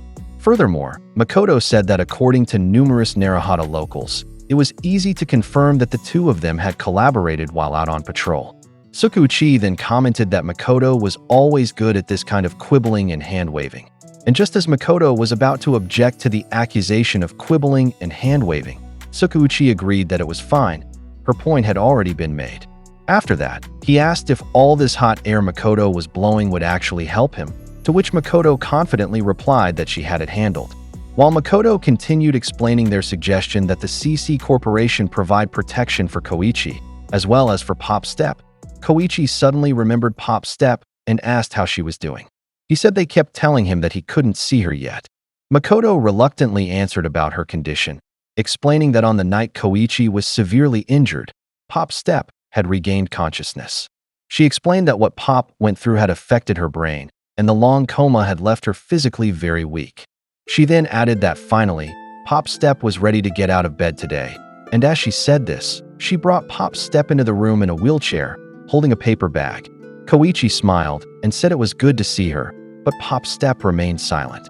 Sukuuchi called Pop Step by her real name, Kazuho Henayama, and explained that just like the other instant villains, she was a victim, affected by drugs and the mind control properties of a villain's quirk. At least as far as the authorities are concerned. He said that once she felt up to it, they'd need to take a full statement from her, and that she should know they're not trying to prosecute, only to prove that she and Koichi were innocent of any wrongdoing. For now, he added, she should rest and focus on her recovery. Pop Step responded with a nod, while Koichi smiled and thanked him. Captain Celebrity then commented that Koichi was ever the flippant one, which confused Koichi, while Tsukuchi pointed out that Koichi's blunders were certainly part of the equation. Captain Celebrity said he wasn't out of the woods yet, so he should look sharp in the meantime, while still calling him sidekick. Makoto then turned to Pop Step and said that that was probably enough for now, unless she had something she wanted to say to Koichi. Koichi answered that there was no need. He could wait, so she didn't have to push herself. He also said he figured the two of them were stuck in this hospital for a while anyway. Still, Pop Step handed him the paper bag she brought, and when Koichi opened it, he was surprised to see an All Might hoodie inside. When he looked closely, he was shocked. He didn't have this version yet, and asked if it was for him. He was genuinely happy that Pop Step found it, and Pop, a bit shy, said she just saw it lying around at home. Koichi thanked her. Then Koichi said he probably wouldn't wear stuff like that anymore, but it would be a nice keepsake. That made Pop Step start to tear up. Makoto asked if that meant he was hanging up the proverbial cape, to which Koichi replied, more or less, and explained that he'd learned his lesson. Maybe it was time to grow up and be serious now, and Tsukuuchi agreed, saying that was probably for the best. After that, everyone left Koichi's room, and he said goodbye to them. While walking down the hallway, Makoto asked Pop Step if wasn't it nice seeing Koichi again. She said the two of them had been through a lot lately, but she's still alive and well, and Makoto was sure that she'll recover quickly. Once she was out of the hospital, they'd find her a peaceful place to rest and relax. Suddenly, Pop Step gripped the push rim of her wheelchair, prompting Makoto to ask what was wrong. She tried to get up and leave, saying there was something she needed to do, which worried Makoto, who shouted for her to be careful. She fell over in the process, but despite that, all she could think about was that she had barely said any word to Koichi. She didn't even get to say the words thank you as always, sorry about everything I did, you're my hero, just stay the way you are, and most of all, well, we already know it. But her thoughts were interrupted when she returned to Koichi's room. There, she saw Koichi putting on the All Might hoodie she brought him, which made her ask what he was doing. Koichi, embarrassed, replied that he had only been staring at the hoodie earlier but couldn't help himself. Tears began to stream down Pop Step's face as she asked if he was kidding. Moments later, she fell to her knees sobbing and asked how stupid a guy could possibly be. Before long, she ran forward and hugged Koichi out of overwhelming joy, surprising him completely. Koichi worriedly asked Pop Step if she was okay, and when Makoto arrived, she tearfully called Koichi a knucklehead and asked what happened to him, saying he had learned his lesson. Koichi tried to play innocent and explained that he really just wanted to test it, and that he had truly learned his lesson. But when Makoto placed her hand on him and used her polygraph quirk, she discovered that he was lying, which made her tear up even more from joy. Right after that, Makoto immediately called for Captain Celebrity and said it was time for Plan B and told him to bring out the contract. Captain Celebrity quickly pulled it out. Makoto then immediately made Koichi sign a huge stack of papers, which made Koichi nervously ask why he was signing a contract and what exactly he was agreeing to. While all of this was happening, Sansa, Pop Step, and Tsukuuchi simply stared at them in silence. Captain Celebrity began to tear up as he thought about how Koichi always just went with the flow, prompting the others to ask if he was alright. When Makoto pointed out yet another page that Koichi had to sign, Koichi was completely overwhelmed and dumbfounded on why there's still more. In the next scene, time passed and April arrived. Soga visited Pop Step at the hospital to check on her rehabilitation. Pop Step told him that she could already walk on her own again, but mostly, she wasn't sure if she could bounce and leap like she used to. Soga told her to take it slow and that she'd get there eventually. He also informed her that the police would be coming the next day to take her statement, but told her not to push herself too hard. When it comes to the missing chunks of memory, he said, just be honest. Pop Step replied with a yes and thanked him. However, she added that regardless, there's no denying how much trouble she caused, so she wants to take responsibility however she can. Soga agreed, but told her not to be too hard on herself. He explained that she was also a victim of that thing, and pointed out that if they were talking about causing trouble, what about Koichi, the guy who flattened a few city blocks and just laughed it off? He said Koichi should be the first one to feel guilty, at least before her. Pop Step fell silent for a moment and replied that he had a point. Then Miyu arrived and cheerfully called out to her, catching Soga's attention. Soga immediately decided to leave and simply told her to call him if anything happened, which made Miyu curious. She commented that shady-looking guy visits quite often and asked how exactly does she know him, to which Pop Step simply smiled. After a while, Pop Step asked how their other friends were doing. She guessed they were probably settling into other things. Miyu then told her that Press and her boyfriend, the leader of the band, were having a hard time adjusting to their jobs, while the dance girls were giving the new students a tough time in training. Miyu remembered something else and added that you had found a boyfriend, an older guy from her college. She commented that he was too plain for her, but sighed while saying you beat her to it and got a boyfriend first. Next, Pop Step asked Miyu if it was true that she had a part-time job at Hopper's and said maybe she might meet someone there. Miyu reluctantly replied that their clientele was kind of rough on the edges. She then said the business was booming and there were talks about opening a second shop near the station. When Pop Step heard station, she seemed to think about it for a moment, catching Miyu's attention. Miyu explained to her that the workers there were almost done with the repairs and that the area was really improving. But as for the old quarter, she said they were going back to the drawing board with the redevelopment plans. That made Pop Step remember that Makoto had mentioned something about that they were planning to build new large-scale facilities, and that the CC Corporation was pouring in a lot of money. She figured Makoto may have forced herself into that deal just to be part of it. Miyu brushed that off and said there were a lot of vacant lots now, and on that note, she remembered to mention that the authorities had started demolishing Koichi's old building. Pop Step commented that it seemed that old shabby dump is probably going to be gone soon. First Narafest ended, and now it's like everything they knew was changing fast, while she's the only one still not moving forward. Miyu quickly cut in and said, disappointed, that her own life was at a standstill too. She started crying out of frustration, saying she failed all her entrance exams, couldn't find a boyfriend, and that at this point, her only hope was a big miracle to turn things around. She also said, didn't she mention that possible second Hopper's joint? And according to Kamayan, having two cat cafes in one town wouldn't bring in more customers, so they needed an entirely different concept. So, she started brainstorming a new idea and showed one of them to Pop Step, asking if her idea for a meet and greet place was okay, and that she'd be part of the plan. Pop Step looked at her sketchpad to skim through it and commented that she noticed Miyu was kind of grasping at straws there, to which Miyu agreed and said she was the first to admit that. But Pop Step added that in truth, she really wanted to do this kind of thing again. Miyu responded that she didn't sound all that eager as she reached for her sketch notes, and teasingly commented that yeah, sure, maybe she already had someone waiting to sweep her off her feet, making Pop Step blush and ask what that was supposed to mean. Miyu then asked how Koichi was doing, and Pop Step replied that he never really changes. He's just a normal guy, in her opinion. While this was happening, the scene suddenly shifted to the base of All for One, Dr. Garaki, and Kurogiri. There, they were talking about Koichi and his identity as the Crawler. Kurogiri said that he had dug into Koichi's background over the past few months and found nothing particularly remarkable. All he saw were ordinary parents and a typical upbringing. He added that, as hard as it was to believe, Koichi's powerful quirk and abnormal combat ability were simply the result of potential realized by an entirely average civilian. All for One then commented that circumstance, experience, and sheer force of will can turn a man into a Superman. He pointed out that this hard truth invalidates the entire methodology behind Operation Anonymous.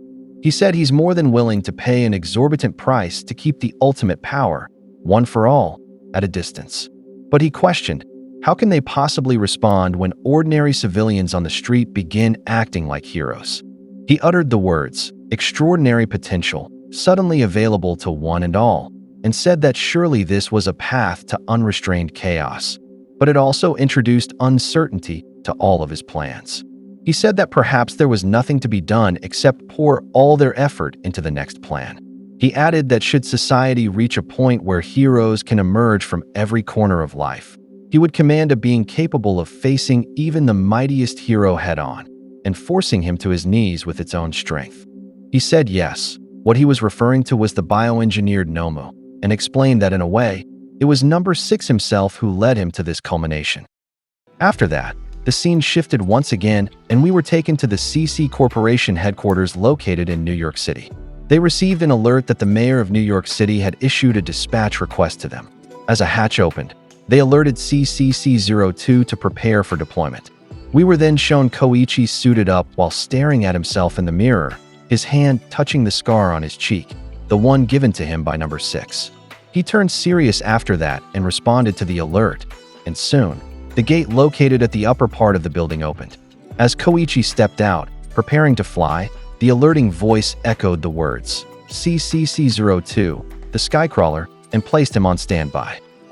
Next, we were shown the disaster taking place, where the engines of Skyfall Flight 400 lost power due to a bird strike. The pilot said they wouldn't be able to restart the engines and that they'd attempt an emergency water landing in the Hudson.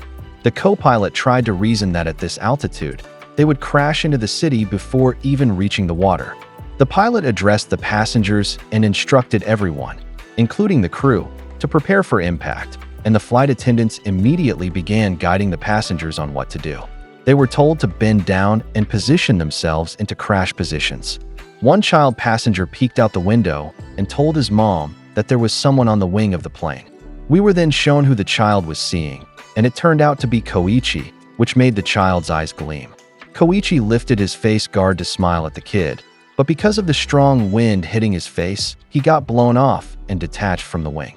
He began to fall, and as that happened, Koichi explained to us that this is him. He said that this past year had been absolute chaos for him, and at times, he could barely keep up. While activating his slide and glide to fly in this situation, Koichi added that at the moment, he's dealing with massive debt and a ton of pending lawsuits, so he can't live in Japan anymore, which is why he's now working as a hero in the USA.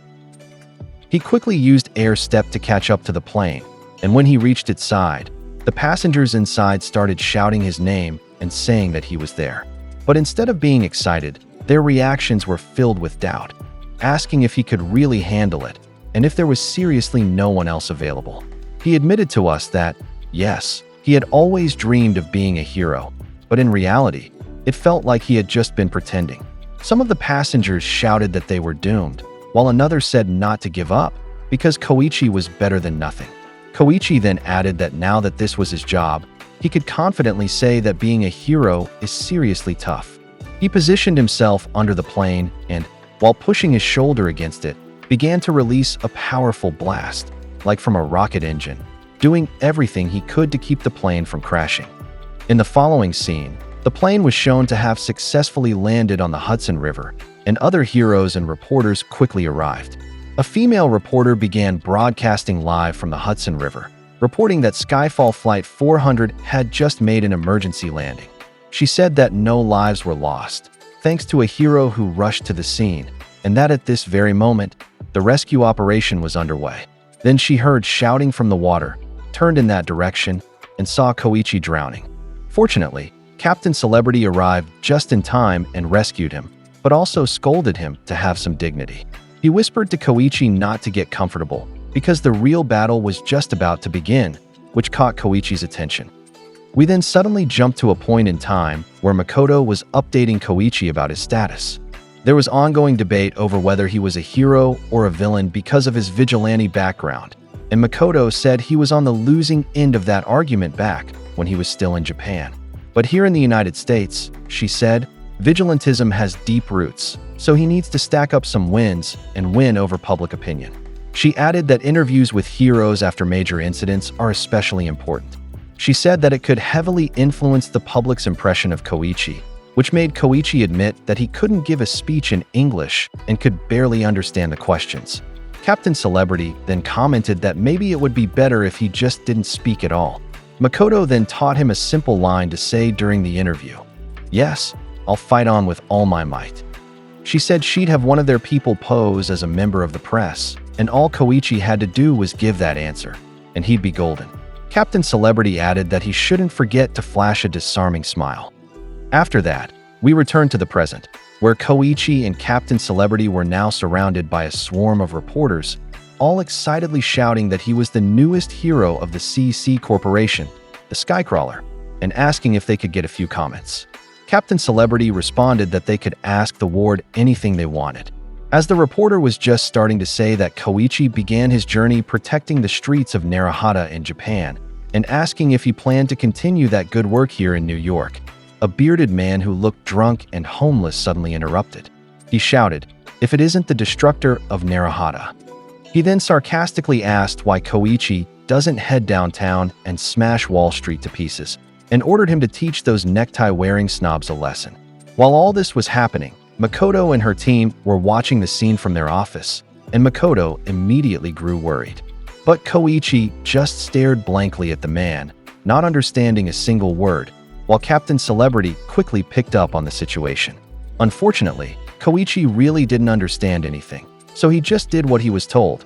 He shouted yes with all his might, which caused Makoto and her entire team to simultaneously facepalm in disappointment.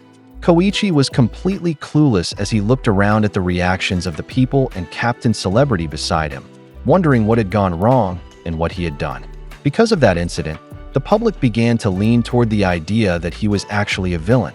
While that was happening, we suddenly shifted to Hopper's Cafe, where the Hata brothers and Kamayan were watching the news about Koichi's controversial statement. The host explained that Koichi had made New York his new home and started his career there this past spring. And yes, the person they were talking about was none other than Japan-born Koichi Himawari, now known as the hero Skycrawler, whose latest statement had sparked a brand new scandal. The reporter said that with memories of his controversial involvement in the so-called Naruhata lockdown disaster still fresh, Mr. Himawari had joined the US-based CC Corporation as a hero now known as Skycrawler. Earlier that evening, just past 7 p.m. local time, he quickly responded to aid Skyfall Flight 400 as the damaged aircraft sped across the skies of New York. The hero from Japan showed great courage by helping with the plane's emergency water landing. But despite that, his inappropriate comment to the press shocked everyone. While this was happening, we were shown how the lives of our beloved friends were going, former members of the Americana Group and its owner.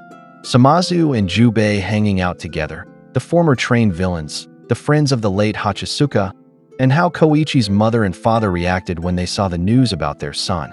Also shown were Pop Step's doctor and mother, the boss and assistant from the interview Koichi once attended, Soga along with Rapt and Moiru, and now, Tamao had joined them as well.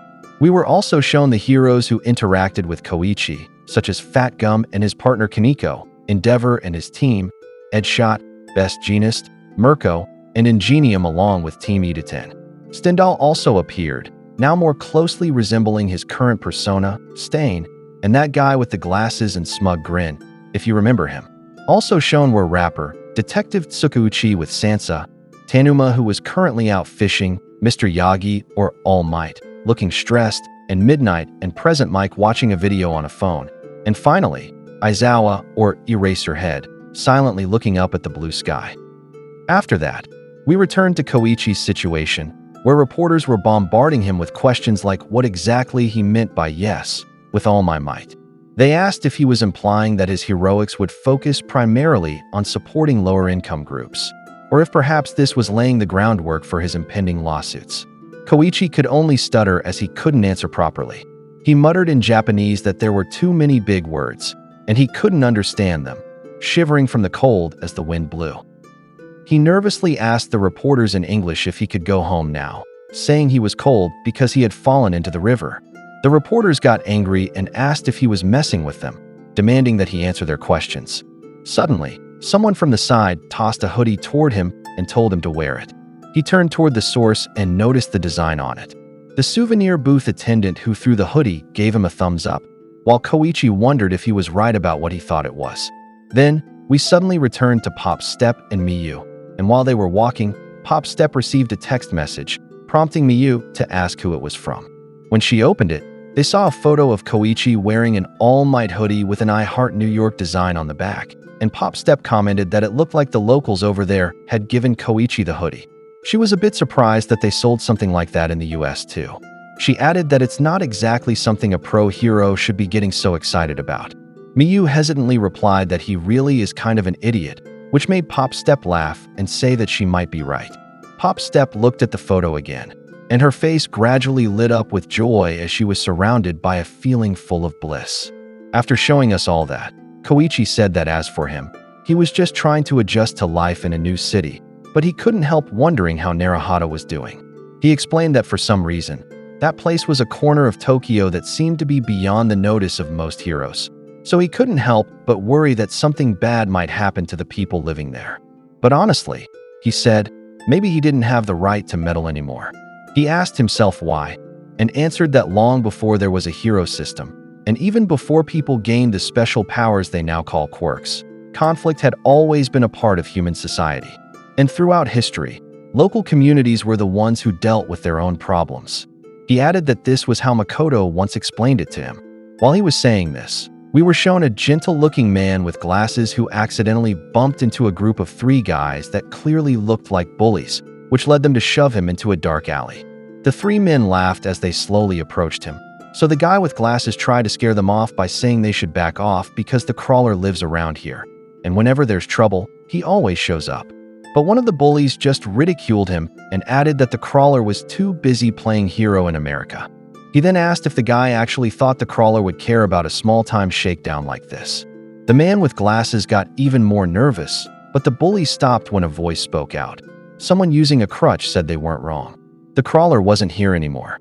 One of the thugs turned around in surprise and asked who was there. The man with the crutch explained that heroes are busy people, too busy to show up in back alleys. While pulling something from his pocket, he added that because of that, wannabe villain trash like them thought they could run the place.